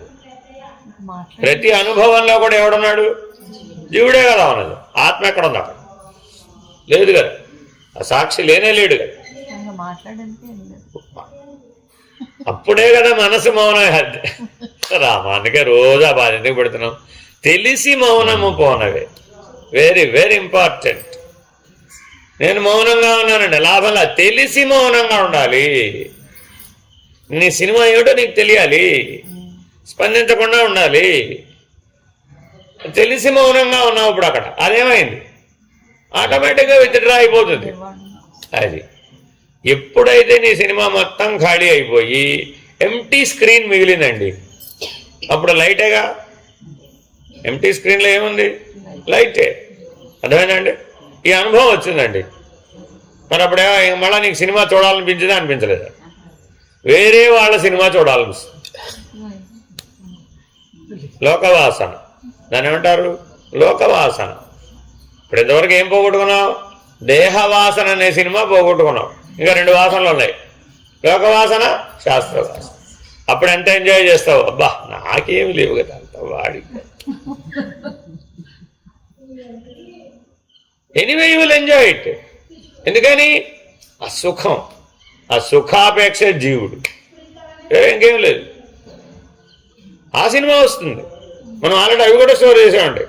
మీరు చూసుకోండి కావాల్సి వస్తే. కంపేర్ అండ్ కాంట్రాస్ట్లో లోకం లేదా? ఎన్ని లోకాలు ఉన్నాయో. మనం సూక్ష్మంలో కనుక ప్రయాణం చేస్తే 14 లోకాల యొక్క కెపాసిటీని స్మృతిలో భద్రపరచుకోగలుగుతాం.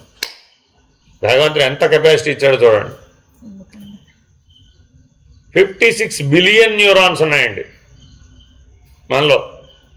అవన్నీ స్మృతిని భద్రపరచడానికే 96 కోట్ల కణాలు ఉన్నాయండి. ప్రతి కణంలో కూడా మెమరీ ఉంది మనకు. Each cell carries memory. Memory అంటే స్మృతే కదా. That's why you are able to react. నాకు doubt, you are able to act. Delete అయిపోతూ ఉంటాయి కదా కొన్ని సెల్స్, అప్పుడు వెళ్ళిపోతుంటాయి. కొత్తగా పుడుతూనే ఉన్నాయి కదా. కొన్ని స్మృతులు కొత్తగా పుడుతూనే ఉన్నాయి కదా. ఇప్పుడు చిన్నప్పుడు ఉయ్యాలో ఊగారండి, ఇప్పుడు కూడా ఉయ్యాలో ఊగాలని అనిపిస్తుందా లేదా? అనిపిస్తుంది. పార్క్ వెళ్ళి అక్కడ పిల్లలు ఊగుతున్నారు అనుకోండి, నేను కూడా ఊగుతానంటాడు. వేరే వేరే వేరే వేరే వేరే వాడేదో 6 ఏళ్ల పిల్లలకి, 8 ఏళ్ల పిల్లలకి, 10 ఏళ్ల పిల్లలకి ఉయ్యాల కడితే ఈ 30 ఏళ్ళు, 50 ఏళ్ళు, 60 ఏళ్ళు, 70 ఏళ్ళు, 80 కిలోలు ఉన్నవాడు ఎక్కడ అందులో ఊగుతూ ఉంటాడు. ఉయ్యాల పడిపోతుందని కాదు. Something is wrong, something is wrong. ఎక్కడో నువ్వు ఇంకా అక్కడే ఉన్నావు. మరి ఎందుకని నీకు ఆ ఉత్సాహం కలిగింది? ఉత్సాహం ఎక్కడి నుంచి వచ్చింది? ఉత్సుకత. ఉత్సాహం వేరు, ఉత్సుకత వేరు. నాకు మరి విషయంలో ఏముంది? ఉత్సుకత. అందుకే తెలిసి మౌనం పోన వేళ అన్ని ఆ ఉత్సుకత అంశాలనే చెప్తాడండి. నువ్వు తెలివి కదా, ఎందుకు నీకు ఆ ఉత్సాహం, ఎందుకు నీకు ఆ ఉత్సుకత?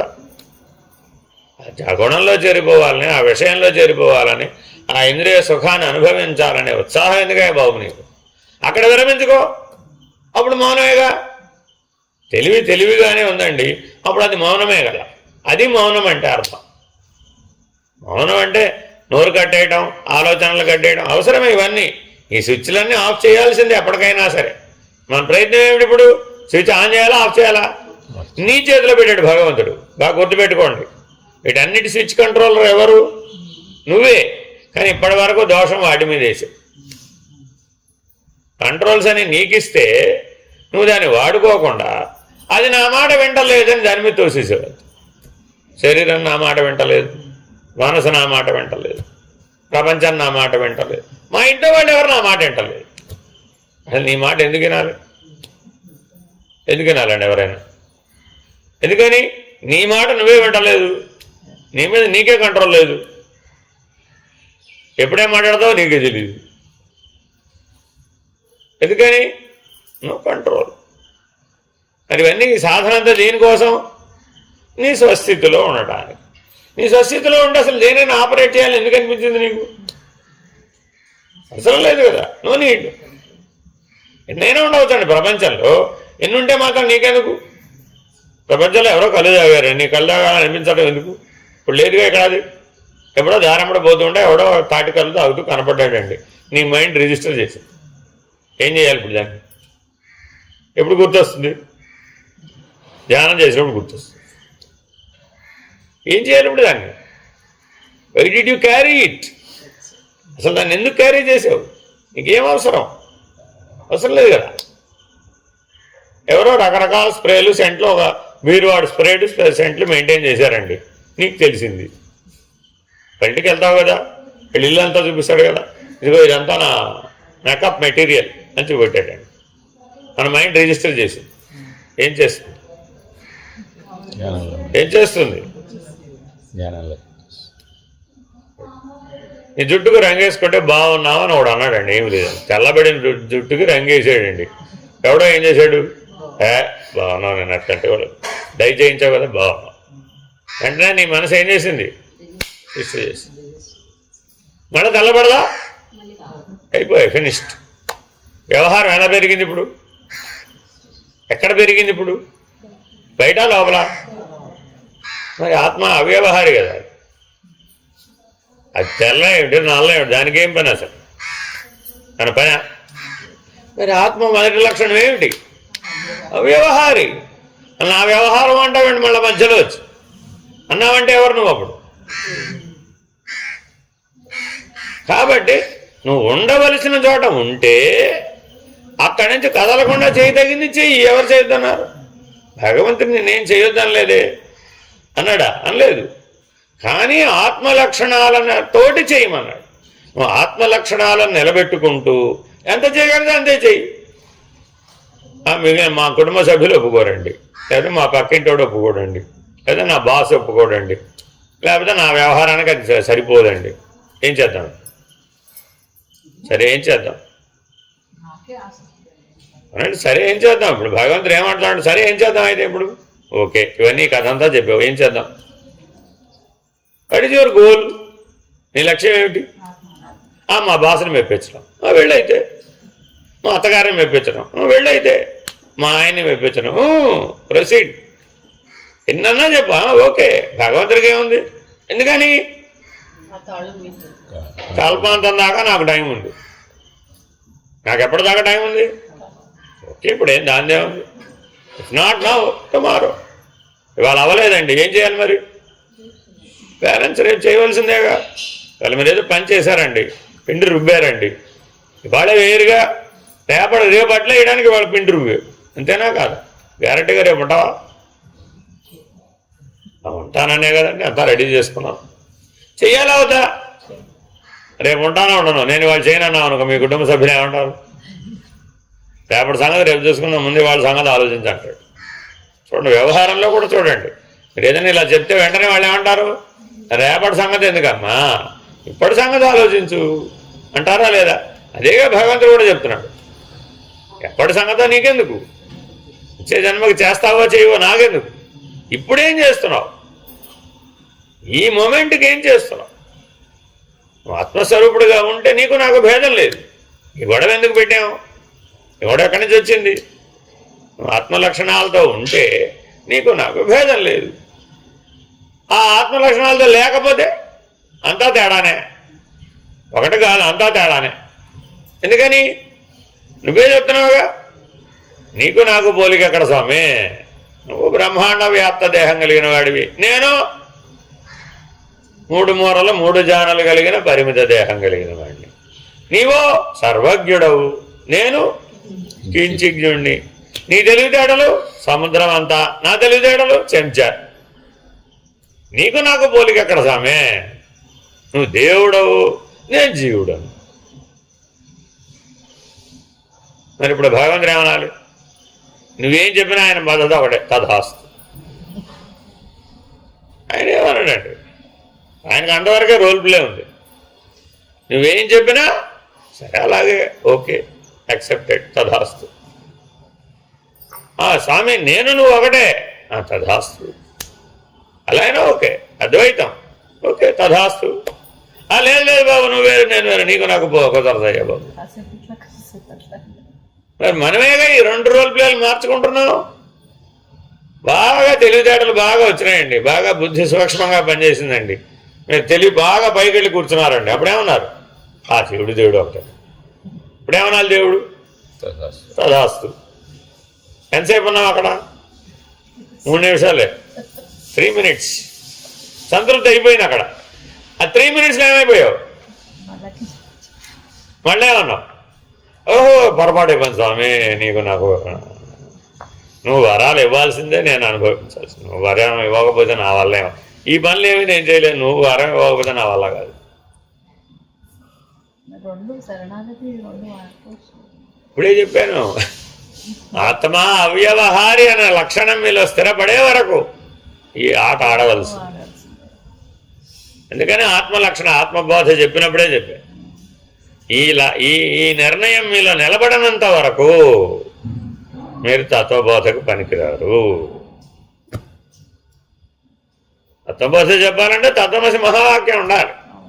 అది చెప్పాలంటే మీకు ఆత్మలక్షణాలు ఉండాలి కదా. అసలు ఆత్మలక్షణాలకే సరిపోని వాడు తత్వజ్ఞానానికి ఎలా సరిపోతుంది? సరాసరి తత్వబోధ ఎలా చెప్తాం? వాడు తత్వబోధే లేని వాడు ఇప్పుడు అపరోక్షానుభూతి చెప్తున్నాం. ఎందుకని? లక్ష్యం మీద క్లారిటీ లేదు. ఎందుకు ఉండలేదు మీరు ఆత్మలక్షణాల్లో? అంటే లక్ష్యం మీద క్లారిటీ లేదు. ఆ లక్ష్యం మీద క్లారిటీ వచ్చేట్టు చేస్తుంది అపరోక్షానుభూతి. కేవలం లక్ష్యం గురించే చెప్తుంది అంతే, ఇంకేం మాట్లాడదు. ఏ సాధనల గురించి మాట్లాడదండి అది ఇక్కడ, అంతే ఫటాఫట్. అందుకే నేను సాధించిన సంపత్తి కట్, ఓ సూత్రం చెప్పాడంటే అయిపోయినట్టు. అది ఇక్కడ అంతే, అన్నీ అంతే, టకటక టకటక తేల్చేస్తాడు అంతే. ఓ విస్తారంగా చెప్పడం, విస్తారంగా విచారణ చేయడం ఏమి ఉండదండి ఇక్కడ. ఎందుకని? మాటకు మాట సరిగా తేల్చేవాడే పనికి వస్తాడు జ్ఞానం. అబ్బో, కనీసం 3 గంటల సినిమా నా లేకపోతే ఎలా డిసైడ్ చేస్తామండి ఎవడు హీరో ఎవడు హీరోయిన్? చివరికి కదా తేలేది. ఈ సినిమా హీరో ఓరియంటెడా, హీరోయిన్ ఓరియంటెడా, విలన్ ఓరియంటెడా ఎప్పుడు తెలుస్తుంది?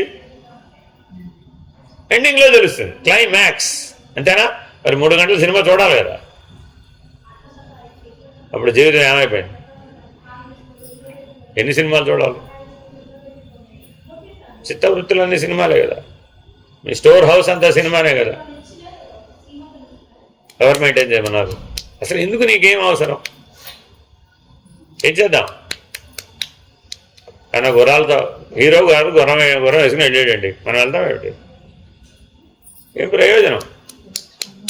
సినిమా వచ్చినప్పుడు నీకు అవునంటాం కాదంటాం ఎందుకు? మనకు అసలు ఇప్పుడు మన ఏం చేయమన్నారండి? ఓవరాల్గా భగవంతుడు మన ఏం చేయమన్నారు? నాయన ఊరకుండరా బాబు, అవుననకుండా కాదనకుండా ఊరకుండు. నా వల్లే నేను ఎలా ఉన్నాను? ప్రపంచంలో అందరూ వచ్చిన భక్తులందరూ ఏం చెప్తున్నారు? ఎవరి కథ వారు చెప్తున్నారు, ఎవరి సినిమా వారు చెప్తున్నారు. భగవంతుడి దగ్గరికి ఏం చెప్పుకుంటున్నారు అందరూ?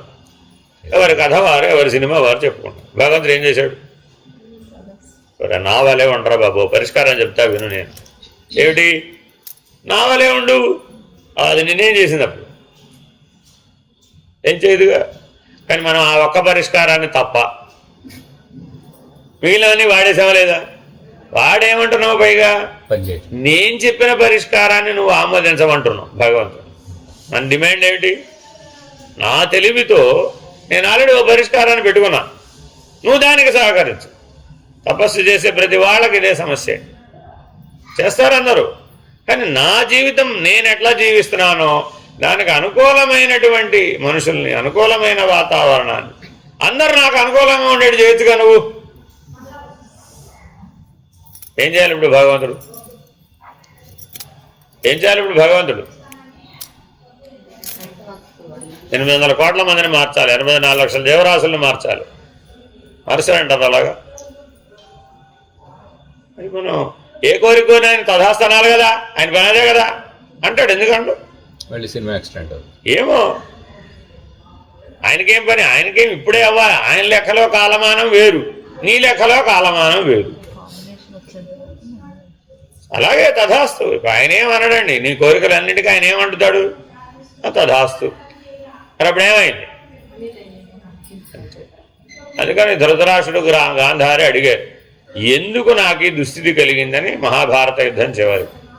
అడిగితే పరమాత్మ ఏం చెప్పాడు? మీరు కావాలని పూర్వకాలంలో నిషాదులుగా జన్మించినప్పుడు ఇదే జంట పని కట్టుకుని మీరు పక్షుల్ని బాధించి ఇలా 100 గుడ్లు ఏ రోజుకి ఆ రోజు ఆ పక్షి పెట్టిన గుడ్లన్నింటినీ మీరు భక్షించేశారు. ఆ రోజు మీ జీవితానికి అది కరెక్టే కావచ్చు, కానీ మరి ఆ కర్మఫలం ఆ పక్షి దుఃఖించింది. మన ఆస్ప్రింగ్లన్నింటినీ మీరు నాశనం చేస్తున్నారు. ఏం చెయ్యలేక ఆ రోజు బలహీనంగా ఊరుకుని భగవంతుడికి చెప్పుకుంది, ఇలా నేనేం చేయలేను, పెట్టగానే పక్షి ఏమన్నా చేయగలదు? చేయలేదు. కానీ మరి ఆ రాజు నీ చెయ్యి పై చెయ్యి కాబట్టి నేను వేటగానే కాబట్టి వేటాడి తింటాను, నా వృత్తి కాబట్టి నా ధర్మం నేను చేశానని నువ్వు అన్నావు ఆ రోజున. కానీ అది పరపీడన పరాయణత్వానికి గురయ్యింది, నువ్వు దాన్ని పరిగణలో తీసుకోలేదు. భగవంతుడు నీ ప్రార్థన ఎంత బలంగా తీసుకుంటాడో ఆ జీవి చేసిన ప్రార్థన కూడా అలాగే తీసుకుంటాడు. అప్పుడు ఏం చేస్తాడు?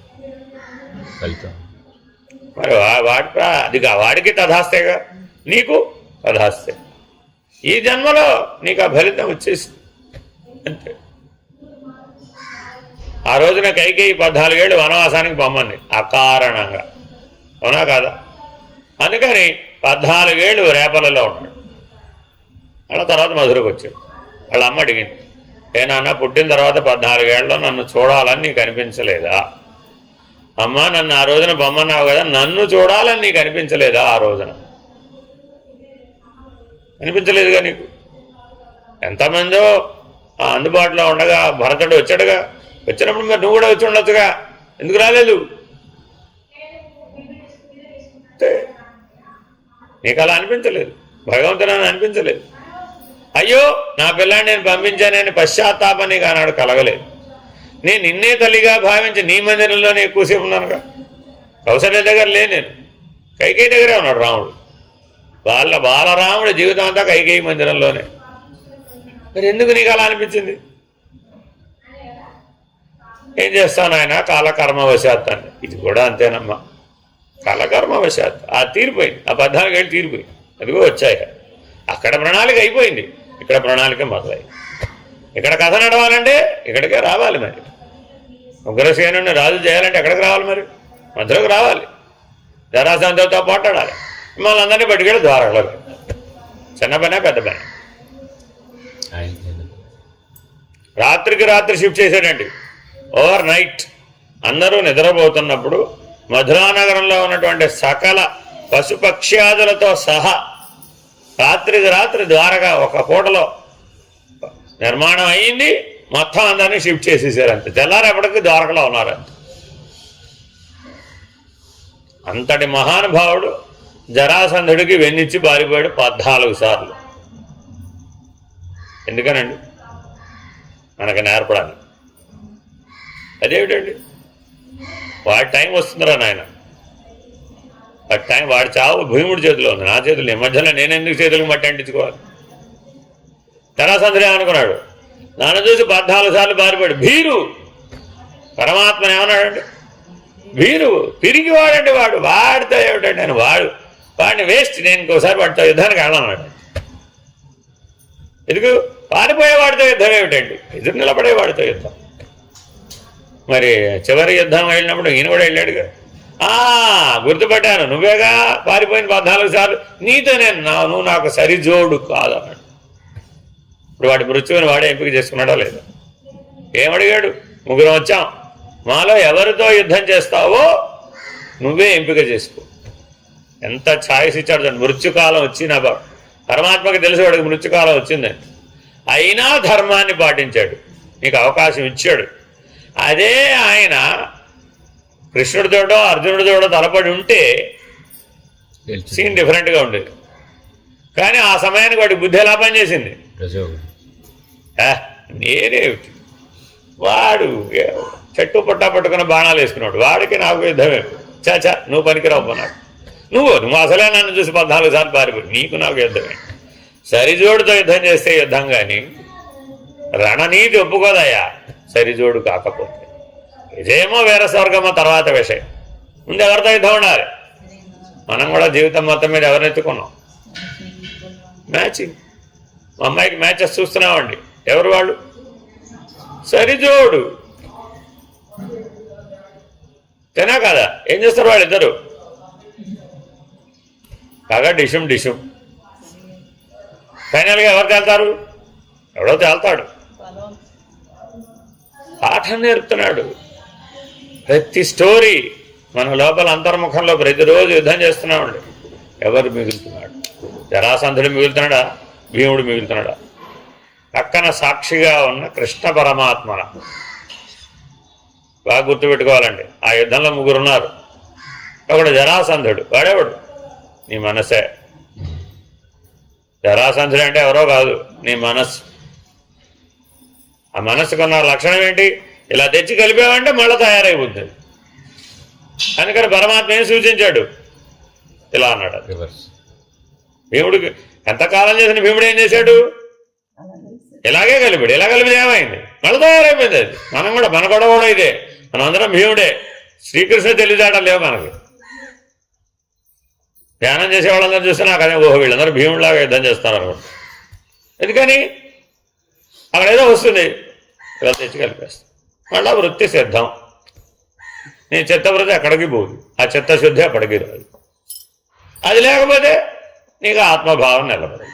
అక్కడ వైరాగ్యం కావాలి. మరేం చేయాలి, left right, make it left right, join అవదుగా. వృత్తి పడిపోయింది, finished. As simple as it. అసలు వృత్తి రాహిత్యం సాధించడానికి ఇన్ని సంవత్సరాల ఏమిటది, తెలివి లేకపోవడం కావచ్చు తప్ప. Just make it left right. ఎక్కడైనా సరే నీకు ఇలా చేయాలనిపించిందండి, వెంటనే ఏం చేయాలి, తద్వ్యతిరేక. ఎంత గొప్ప సూత్రము, తద్వ్యతిరేక అంతే, ఫినిష్డ్. అర్థమైందండి. నీకు షుగర్ స్వీట్ అంటే ఇష్టం అండి, ఏం చేయాలి, పులిహార పరవానం కలుపు తినేసి, ఫినిష్డ్. తద్వ్యతిరేక. వాడు చూసేవాడేమన్నా, వాడి సంగతి నీకెందుకు, నీకు పరమాణం అంటే ఇష్టం అండి, ఇష్టాన్ని పోగొట్టాలి. ఏం చేయాలి, పక్కనే పులిహార గారెలో పెట్టారు కదా, ఆ దాంట్లో కలుపు తినేసి. ఇప్పుడు ఏమైంది, ఫినిష్డ్. అభ్యాసం చేసే కొద్దీ దాని ఏదన్నా ప్రియం పోయింది. అలాగే అప్రియం, ప్రియమే కాదు అప్రియం కూడా. నీ వృత్తుల్లో ప్రియం అప్రియం 2 ఉంటాయండి. మరి అప్రియాన్ని ఏం చేయాలి, తద్వ్యతిరేక. సూత్రం ఒకటేనండి, ఎప్పుడు ఇది గుర్తుపెట్టుకోవాలి. తద్వ్యతిరేక, ఇష్టం లేకుండా చేయాలి, ఫినిష్డ్. అసలు ఇష్ట ప్రాధాన్యత లేనే లేదా. తద్వ్యతిరేక అన్న సూత్రం అమలు చేసామా చేయలేదు, వెరీ వెరీ ఇంపార్టెంట్. ఇంకా వేరే కన్సిడరేషన్ లేదు అక్కడ. జరాసంధుడితో యుద్ధం గుర్తు తెచ్చుకోవాలి. ఈ సీన్ బాగా గుర్తుపెట్టుకోవాలండి. అర్థమవుతుందండి. మహాభారతం సినిమా మా చిన్నప్పుడు చూపెట్టారు. మా తాతగారు చెప్పిన సూత్రం, నాయన అక్కడ ఏం గ్రహించావు, తద్వ్యతిరేక. కుడి ఎడమలు చేశాడు, అంతే, ఫినిష్డ్. నీ అంతఃకరణం జరాసంధుడు, సరేం లేదు. ఎవరు కలిపితే బతికాడు వాడు? రాక్షసి. జర అనే రాక్షసి చేత సంధింపబడ్డాడు కాబట్టి వాడి పేరు జరాసంధుడు. ఎవరండి ఆ రాక్షసి? గుణం. మనలో గుణమే అన్నిటికీ ఆ జరాసంధుడిని బతికించేది. ఇప్పుడు రాక్షసి మీద యుద్ధం చేయాలా, జరాసంధుడి మీద చేయాలా? రాక్షసి ఎక్కడ ఉందో అది ఎప్పుడో పోయింది, అది ఆల్రెడీ మన కళ్ళ ముందే ఉంది. వేరేప్పుడు జరాసంధుడు ఏం చేయాలి ఇప్పుడు? తద్వ్యతిరేక. ఏమైనా తోతనివ్వండి, తద్వ్యతిరేక.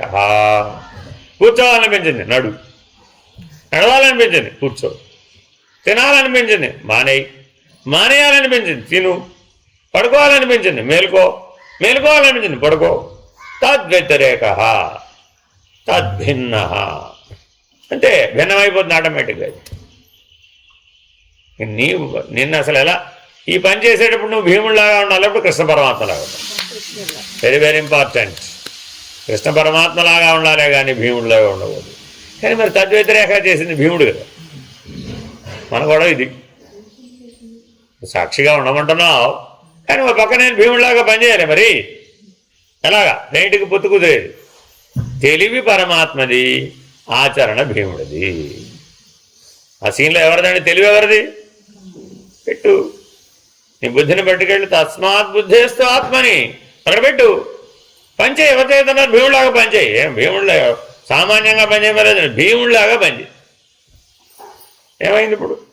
ఏం అవ్వలేదు. అర్థమవుతుందండి. కాబట్టి నా వ్యవహారం భీముడు అంత వ్యవహారం చేయి, నాకేం పర్వాలా. కానీ తెలివి ఎక్కడ ఉండాలి? అక్కడ ఉండాలి. ఇలా చాలా జాగ్రత్తగా ఈ ఇతిహాసాలను పురాణాలను అర్థం చేసుకోవాలండి. మనం అంతర్ముఖంలో మనల్ని మనం ఎట్లా గెలవాలనే ఉద్దేశంతో ఆ కథలు చెప్పారు. అంటే చెప్తేనైనా అర్థమవుతుంది. మనకేం అర్థమైంది? కథ మిగిలింది మోరల్ ఆఫ్ ది స్టోరీ పోయి. మోరల్ ఆఫ్ ది స్టోరీ పోతే ఎట్లా ఇంప్లిమెంట్ చేస్తారు మరి మీరు? సాక్షాత్తు కృష్ణుడే పూనుకొని చేసినవి వేరే, అక్కడ నువ్వే చేయాలి. అక్కడ అవి కూడా అవసరమే. నిర్మాణ స్థితిలో నువ్వే చేయాలి. అప్పుడు భీముడినో అర్జునుడిని అప్పు తెచ్చుకుంటారంటే కుదరదు. అప్పుడు నువ్వే చేయాలి. నువ్వు తప్ప అక్కడ ఎవడు ఉండడు. ఆ నిర్మాణ స్థితి నుంచి అలా ఎదిగితేనే సాక్షాత్కారం వస్తుంది, మళ్ళీ అది రాదు. వృత్తుల దగ్గరేమో ఉదాసీనంగా ఉండాలి, చేసేప్పుడేమో నాకేం కావాలి ఇప్పుడు ఇంతకీ? ఆత్మస్థితిలో ఉండాలి. ఆత్మా వ్యవహారీ, ఆత్మా నిత్య, ఆత్మా శుద్ధ, ఆత్మా బుద్ధ, ఆత్మా సత్, ఆత్మా చిత్, ఆత్మా ఆనంద, ఆత్మా ముక్త, ఆత్మా సాక్షి. దశముడు ఎవడు? వేదాంతంలో ప్రశ్న ఏమిటండి? ఎవడు? ఆత్మా సాక్షి. అందుకే వరుస పెట్టి 10 లక్షణాలు చెప్పి ప్రశ్న కూడా ఏం వేసాం? దశముడు ఎవడు? ఎవరు వేసుకోవాలి ప్రశ్న? నువ్వు వేసుకోవాలి. ఎప్పుడు వేసుకోవాలి? గాఢ నిద్రావస్థలు. దశముడు ఎవడని గాఢ నిద్రావస్థలో ప్రశ్న వేయాలట. అంటే తెలివి ఉండాలా అక్కర్లేదు? ఉంటే కదా సమాధానం చెప్పేది. ఏమని చెప్పాలి? ఆత్మా సాక్షి. నేను సాక్షిని. ఏది అవస్థాత్రయం? అప్పుడు ఇలా వస్తే, ఈ పరిణామం వస్తే, ఇది నువ్వు బుద్ధితోనే సాధిస్తావో, ప్రాణ సహాయమే తీసుకుంటావో, మనసు సహాయమే తీసుకుంటావో, శరీర సహాయమే. నాకేం కావాలి? ఆన్సర్ కావాలి. నాకు ఈ ప్రశ్న కావాలి, నాకు ఆన్సర్ కావాలంటే అంతే. నీ ఇష్టం. నీకు ఎక్కడ బలం ఉంటే ఆ బలంతో ట్రై చేయి. బలహీనమైన దాంతో ట్రై చేయమని నేను చెప్పాలి. ప్రపంచంలో అందరికీ అన్నీ బలంగా ఉంటాయా? ఉండవుగా. సరే ఉన్నాయి అనుకోండి, రుచికాలంలో కూడా అన్నీ బలంగా ఉంటాయా? అలా ఉంటాయి? ఉండవు. వీటిలో ఏదో ఒకటే అప్పుడు పనిచేస్తుంది, మిగిలినవి పనిచేయి, పడిపోతాయి. అది ఇప్పుడు ఇంకోటి తెలియదు. నిద్రలో ఏది నిద్ర పోయే ముందు నీకు తెలుస్తుంది, బయటకు వచ్చేటప్పుడు తెలుస్తుంది. కాబట్టి చాలా జాగ్రత్తగా గుర్తించాలి. ఇంకా ముందు గమనించాలి, తర్వాత గుర్తించాలి, తర్వాత గ్రహించాలి, ఆ తర్వాత అన్నీ వదిలేయాలి. వదిలేయకుండా క్యారీ చేస్తానంటే కల్పాంత వరకు ట్రై చేయొచ్చు. You have chance, can try అది వదలటానికి ఎంత టైం పడుతుందయా? You have time up to కల్పాంతం. అది వదలటానికే కేవలం ఆ టైం అంతా దేనికండి? Just leave it only one thing, one answer. భగవంతుడు చెప్పే ఆన్సర్ ఏంటి? మనం ఎన్ని కథలు చెప్పామండి, ఆ కథలన్నిటికీ ఆన్సర్ ఏం చెప్పాడు? Just leave it. కూతుర్ని కాపురాన్ని పంపించామమ్మా, వాడు అక్కడ ఏదో సంవత్సరం తర్వాత వచ్చిందమ్మ పుట్టింటికి. ఇన్ని కథలు చెప్తుంది, సో మెనీ స్టోరీస్. మా ఆయన అలా అన్నాడండి, మా తోడుకోడలు అలా అన్నాడండి, మా అత్తగారు అలా అన్నాడండి, మా మామగారు ఇలా అన్నాడండి, ఆయన కొట్టడానికి వచ్చాడండి, ఈయన తిట్టడానికి వచ్చాడండి, ఆయన పొగిడాడండి, ఈయన అదండి ఇదండి. ఈ స్టోరీ అంతా చెప్పింది. తల్లి ఏం చెప్పింది? వదిలేయమ్మా. ఆన్సర్ చెప్పినట్ట చెప్పనట? వాళ్ళ అమ్మాయి ఉంది, వదిలేమంటావా? నీకు అనుభవం, ఆ అనుభవం నీకు వస్తే తెలుస్తుంది. ప్రశాంతంగా ఇంట్లో కూర్చొని నీకు ఏ రకమైన ఏం ఇబ్బంది లేవు, ఏం కష్టాలు లేవు, బాగున్నావు. నీకే అక్కడ పడుతుంది నేను వచ్చి నా కష్టాలని చెప్తే వదిలేయమంటావా? ఏం చేయమంటావు మరి ఇప్పుడు అని అడిగింది. వచ్చి నా తరఫున అడుగు వాళ్ళందరినీ. అడిగితే ఏమవుతుంది? విడాకులు అవుతుంది. అడిగితే ఏమవుతుందండి? విడాకులు అవుతాయి. అప్పుడేమైంది జీవితం? కన్నా మించి పొయ్యిలో పడింది. అప్పుడు ఆవిడే ఏడుస్తూ ఉంటుంది. మళ్ళా చూడండి, మీరు కావాల్సి వస్తాయి. ఇలా చేసిన పెద్దలు మేధావులు చాలామంది ఉన్నారండి. వెళ్ళి అడుగుతారు, వెళ్ళి అడిగితే ఏమవుతుంది? పెళ్ళి పెటాకులు అయిపోతుంది. ఇప్పుడు ఏమో ఏడుస్తూ ఉంటుంది రోజు, నా జీవితం వృధా అయిపోయింది, నువ్వు నాకేం సరిచేయమంటే నువ్వు వచ్చి నా అంత చెడగొట్టేసావు, నువ్వు తిరిగిపోయింది, ఒకటా తిరిగిపోయింది. చూడండి, వెళ్ళి పోట్లాడ మంది ఎవరప్పుడు అంతకుముందు ఈవిడే వెళ్ళి పోట్లాడితే ఫలితం ఎవరికి వచ్చింది? ఆవిడకి వచ్చింది. వస్తే ఇప్పుడు ఎవరిని నిందించింది? అసలు నీకు పెద్దరికం లేదు, నీకు ఎలా సెటిల్ చేయాలో తెలియదు.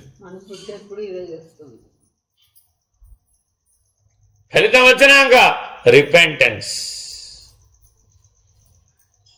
దాన్ని బాగా రివ్యూ చేస్తున్నాం. ఎవరో ఒకరి మీద తోసేస్తుంది. అంతా నా కష్టాలకి నువ్వే కారణం. లేదు, తన మీద వేసుకుంటుంది. ఆత్మన్యూనతాభావానికి గురవుతుంది. అయితే ఆత్మస్థుతి లేకపోతే పరనింద, ఆ రెండింటికి అవకాశం లేదనుకోండి, రివర్స్ అయిపోయి ఆత్మన్యూనతాభావానికి గురై. ఇది కేవలం ఒక్కరికని చెప్పడం లేదండి, మొత్తం మానవులందరిలో ఉన్న స్ట్రక్చర్ ఇది. దీన్ని చాలా బాగా అర్థం చేసుకోవాలన్నమాట మనం. What is the solution? Be a spectator. ఏం చేయాలి? Leave it, just leave it, అంతే. అప్పుడు నేనేం చేసిందండి? Nothing. You will go ahead. Why do you carry? You go ahead. నువ్వు ముందుకెళ్ళిపో. ఆ వెనకున్నవాడు వెనక వదిలేసేయి, అంతే. నా పూర్వపు బాస్ అలా లేడండి, వీడు ఇలా ఉన్నాడండి. అబ్బా, వాడు వీడు ఒకలాగానే ఎందుకు ఉంటాడు? నువ్వు పూర్వ జన్మలో ఉన్నప్పుడు ఈ జన్మలో ఉన్నావేంటి? అలాగా లేవు, ఉండాలిగా మరి లెక్క ప్రకారం. నిన్నున్నట్టే ఇవాళ లేవు. కానీ ప్రపంచంలో ఉన్న వాళ్ళందరూ మాత్రం రామ రామ. ఎలాగండి? చూడండి, మీ జీవితాల్లో ఇవే ప్రశ్నలు, ఇవే ఆన్సర్లు అండి. It's a common questions and common answer, not specific. నేను ఎవరినో ఒకరిని అంటలేదండి. Sir, in general for entire 800 crores of people. నా ఎదురుకుండా ఉన్న వాళ్ళకే చెప్పడల్లా నేను. మానవలోకం అందరికీ ఇవే ఉంటాయి పొమ్మన్నాడు, అంతే పరమాత్మ. అందరికీ కర్మసంగతం. నేనేమంటారంటే ఒక మాటతో తేల్చేసాడు అంతే కర్మయోగం. నాయన కర్మసంగతంగా జీవిస్తాయి వాడెవడు? వాడు జీవుడు. ఫినిష్డ్. తెలుసుకో నువ్వే. నువ్వు ఆత్మతో కొడతావా, కర్మతో కొడతావా? 2 choice ఫర్ యూ. నీ బుద్ధికి 2 ఆప్షన్స్ ఉన్నాయి. ఏమిటి? బుద్ధి కర్మానుసారిణి, అదో పద్ధతి. రెండో పద్ధతి తస్మాత్ బుద్ధేస్తు ఆత్మని. ఆ గేటు తెరిస్తే ఈ గేటు ఉండదు, ఈ గేటు తెరిస్తే ఆ గేటు ఉండదు. నేను ఎవరు తెరవమన్నారా ఈ గేటు? బుద్ధిని కర్మసంగతం ఎవరు చేయమన్నారు? నేను అది చేయకపోతే నా పని అంతా ఎవరు చేస్తారు? నా వ్యవహారం అంతా ఎవరు చేస్తారు? నా ఉద్యోగం ఎవరు చేస్తారు? అది లేకపోతే నా జీవితం ఎట్ట నడుస్తుంది? నడవద్దు నా జీవితం. మంచి చేయి. ఇప్పుడు ఎవరు భగవంతుని చేద్దానట్టు. అదేదో అవతలకెళ్ళి చేయవచ్చు కదా. యువతల ఒడ్డు మీద ఏముంది, ఎందుకు చేయాలి? అందుకని శంకర భగవద్పాదులు ఏం చెప్పాడు, ఆయన ఈ ఒడ్డు మీద చెట్టు ఉంది, ఆ ఒడ్డు మీద చెట్టు ఉంది, ఈ ఒడ్డు మీద పక్షి ఉంది, ఆ ఒడ్డు మీద పక్షి ఉంది, ఈ ఒడ్డు మీద కర్మ సంగతం, ఆ ఒడ్డు మీద ఆత్మ. Choice is yours. ఈ ఒడ్డు మీద ఉండి ఇక్కడే ఉండి దీంతోనే తనకూడదు, దీంతోనే ఎట్లాగే పోతావా, ఆ ఒడ్డు మీదకి వెళ్ళు, పంచి ఎవరు చేద్దా, అవసరం వచ్చినప్పుడు ఈ ఒడ్డు మీదకి రా, పంచి మళ్ళీ వెళ్ళి ఆ ఒడ్డు మీద ఉండు. ఆ అభ్యాసం చేస్తే నీకు అదే బలపడుతుంది. అది బలపడితే ఇది వదిలేస్తుంది. ఈ ఒడ్డు మీదకి వచ్చే అవకాశం తగ్గిపోతుంది. ఎంతకాలం వస్తావు అట్లాగా, రావుగా, వదిలేస్తున్నప్పుడు. ఇదే నిన్ను వదిలేసినప్పుడు నువ్వు వచ్చేది ఎవరిదిగా. కాబట్టి నేను రావద్దంటల్లా, ముందు అసలు అవతల ఒడ్డు మీదకి వెళ్ళు, అక్కడ ఉండు, ఆ చెట్టు మీద ఉండు, సాక్షిగా ఉండు. ఆ చెట్టు మీద తింటానికి భోగానికి పనికిరాదు, అది సాక్షిత్వానికే పనికొస్తుంది. ఈ చెట్టు మీద భోగానికే పనికొస్తుంది. సాక్షిగా 90% ఉండి 10% ఈ ఒడ్డు మీద కదా, ఈ 10% పోతుంది ఆటోమేటిక్గా, నువ్వేం చేయక్కర్లా. మన గొడవ ఏంటి ఇప్పుడు, ముందు ఈ 10% పోకూడదే, నేను 90% ఆడుకుంటాను. ఇది పోదుగా, అట్టా పోతుందా, పోకపోగా ఏమైపోయింది, 10% 90% అయిపోయింది. అదేమి 10% అయిపోయింది. నీలో ఆకాంక్ష లేదా సాక్షిగా ఉండాలని ఉంది, అది ఎంత ఉంది ఇప్పుడు, 10%. మరి అది ఎలా సాధ్యపడుతుంది. నేను నా జీవితంలో PhD చేయాలనుకున్నానండి. ఎప్పుడో 10వ క్లాస్లో చదువుకున్నప్పుడు, ఏమిటి ఈ చదువు ఎప్పటికైపోతుంది అని అడిగాం తల్లిదండ్రులు. ఎప్పుడైపోతుందని చెప్పారు, PhD చేస్తే ఇంకా తర్వాత ఏం లేదు నాన్న చదవడానికి, అదే ఫైనల్. ఆ తర్వాత ఇంకెన్ని చేసినా అవే PhDలే. 16 PhDలు చేశాడు, అయినా PhD చేశాడని అంటారు అంతే. ఒక్కటి చేసినా 16 చేసినా ఏమి స్టేటస్ మారదు.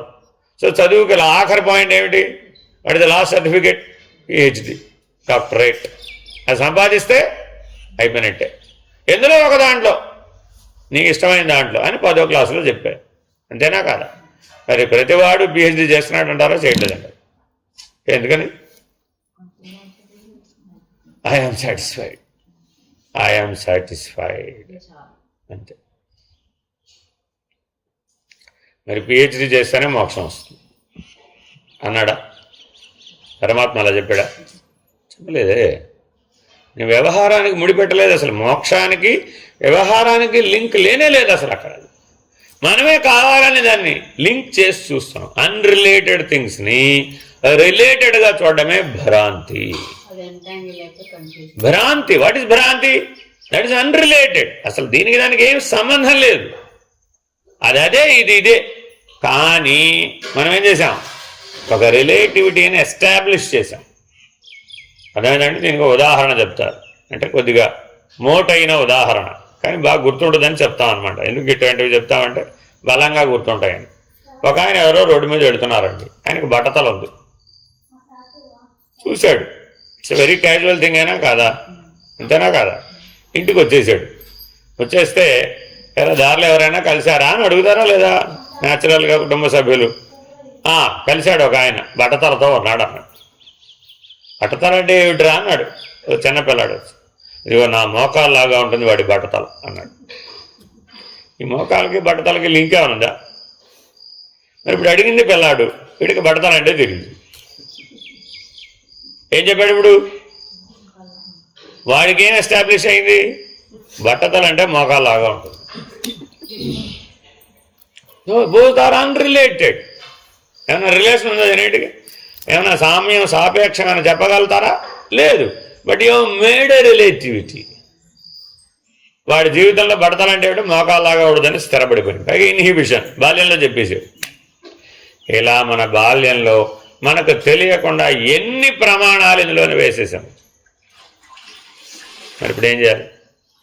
సామెతలాగా కూడా చెప్తారండి, మోకాలకి పట్టదు. అదేనమ్మా తల్లి, ఎందుకు ఇట్లా చెప్తారు? అసలు సంబంధం ఏమిటి అని చాలా రోజులు అనిపించేది. అన్రిలేటెడ్ అని తెలుసుకోవడం.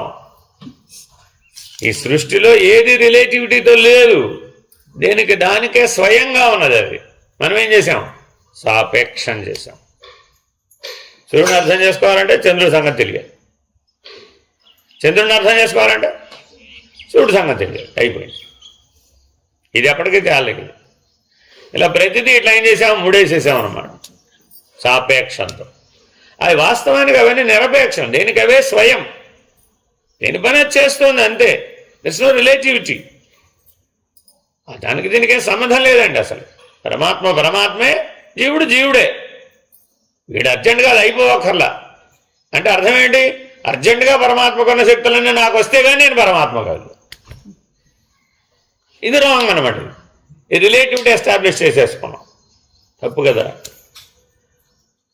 ఇట్లా చాలా జాగ్రత్తగా మీ మనసుని మీ బుద్ధిని బాగా జల్లెడపట కడితే అప్పుడు అన్నీ వేస్ట్ అంతా పోతుంది.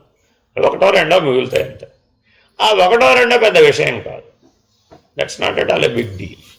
అవి ఎలా అయినా శరీరం ఉన్నంతకాలం ఉంటాయి, అవి వస్తూ పోతూ ఉంటాయి. నువ్వు ఊరకుంటే అవే బలహీనపడుతుంది అంతే. అసలు అవే బలహీనపడి వాటిని ఏదైనా బ్రహ్మ ప్రయత్నం చేయక్కర్లే. నిదానంగా కర్మానుభవంలో అవి రద్దయిపోతాయి అంతే. ఆ ఒకటో రెండుతోనే ఈ శరీరం వచ్చింది.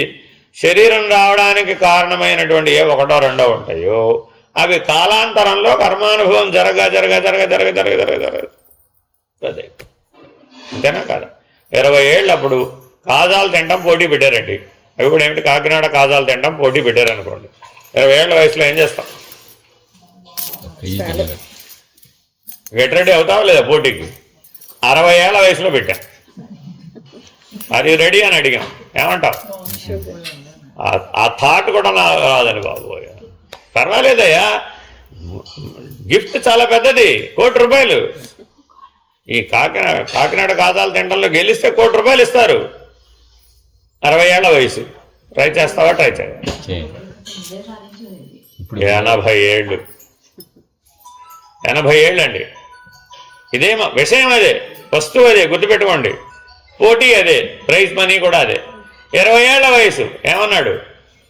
ఐ విల్ ట్రై ఏంటి, నేను గ్యారంటీగా గెలుస్తా కూడా. I have the capacity, capability. 60 డౌటేనండి. కానీ prize money is luring me. Gift money ఎంత అయితే ఇస్తానన్నాడు, అది బాగా ఆకర్షణీయం. ₹1,00,00,000 సామాన్య విషయం కాదు. సర్లే, పడితే పడ్డాం 2 రోజులు, 4 మందులు ఎక్కువ వేసుకుందాంలే, షుగర్ పెరిగిపోద్ది అంతేగా, పర్వాలేదులే, వేరే పరిష్కారం ఆలోచన. చూడండి, సమస్యలు లేవు కాదు, వెతుక్కుంటాను. అంతేనా కాదు. నెక్స్ట్ 80. ఇప్పుడు చెప్పాం వెళ్ళి, ఏమంటే కాకినాడ కాజాలు తినే పోటీ ఉందండి, ఇదిగో ఇన్విటేషన్. 80 ఏళ్ల వయసు. ఆ ఇన్విటేషన్ తీసుకుని ఆవిడ ఏమంటుంది? What is this? ఉండాలా పోవాలా? వెంటనే లోపల వాడు ఏం చెప్తాడు? ఉండాలా పోవాలా? ఏమనుకున్నావయ్యా బాబు నువ్వు అంటాడు. ఏమాత్రం ఊహలలో అయినా సరే ఆలోచన వస్తుందా? ఫోర్సిబుల్గా మీ కుటుంబం అంతా నీకు పూర్వం చాలా పోటీల్లో పాల్గొన్న అనుభవం ఉంది నీకు. You can try. 80 years అయితే నో ప్రాబ్లం. ట్రై. ₹1,00,00,000 మన జీవిత సమస్యలను పరిష్కారం అయిపోతాయి అని 80 ఏళ్ల వాడిని ఎంతో ప్రోత్సహించారు. ట్రై చేస్తారంటారా? కుటుంబ సభ్యులందరూ ఎంకరేజ్ చేశారండి. ట్రై చేస్తారంటావా? మన పరిస్థితి ఇదే. జీవభావం కాకినాడ కాజాల పోటీలు అంతే. అందులో ఆసక్తి ఉందనుకోండి, 80 ఏళ్ళ వాడు కూడా రెడీ. ఆసక్తి లేకపోతే 20 ఏళ్ల వాడికి కూడా అది అవసరం. Just nothing but this. మీ లోపల ఎన్నైతే మీరు లోడ్ క్యారీ చేస్తున్నారో అవన్నీ ఏమిటి? జస్ట్ కాకినాడ కాజాలు తినే carrying it because you are interested in it. That's all. Lose your interest first. That is very very important. once you lose your interest, that's no. If you have the interest, it is there. ఎప్పటిదాకా ఉంటుందండి? నీ target కల్పాంతం. ఆ ఒక్కటే నిన్ను జన్మలకు గురి చేస్తుంది. ఎన్నో జన్మలు. ఒక్క విషయాన్ని డ్రాప్ చేయడానికి మనం ఇప్పటికి ఎన్ని జన్మలు తీసుకున్నాం? జస్ట్ క్యారీ ఫార్వర్డ్ అవుతుందండి. సుఖాపేక్ష ఏమిటండి అది? ఇంతకి సుఖాపేక్ష అంతే. వీటన్నిటి వెనకాల బ్యాక్గ్రౌండ్లో ఉన్న ఒకే ఒక అంశం ఏమిటి? సుఖాపేక్ష. హరి ఓం శ్రీ గురుభ్యో నమః.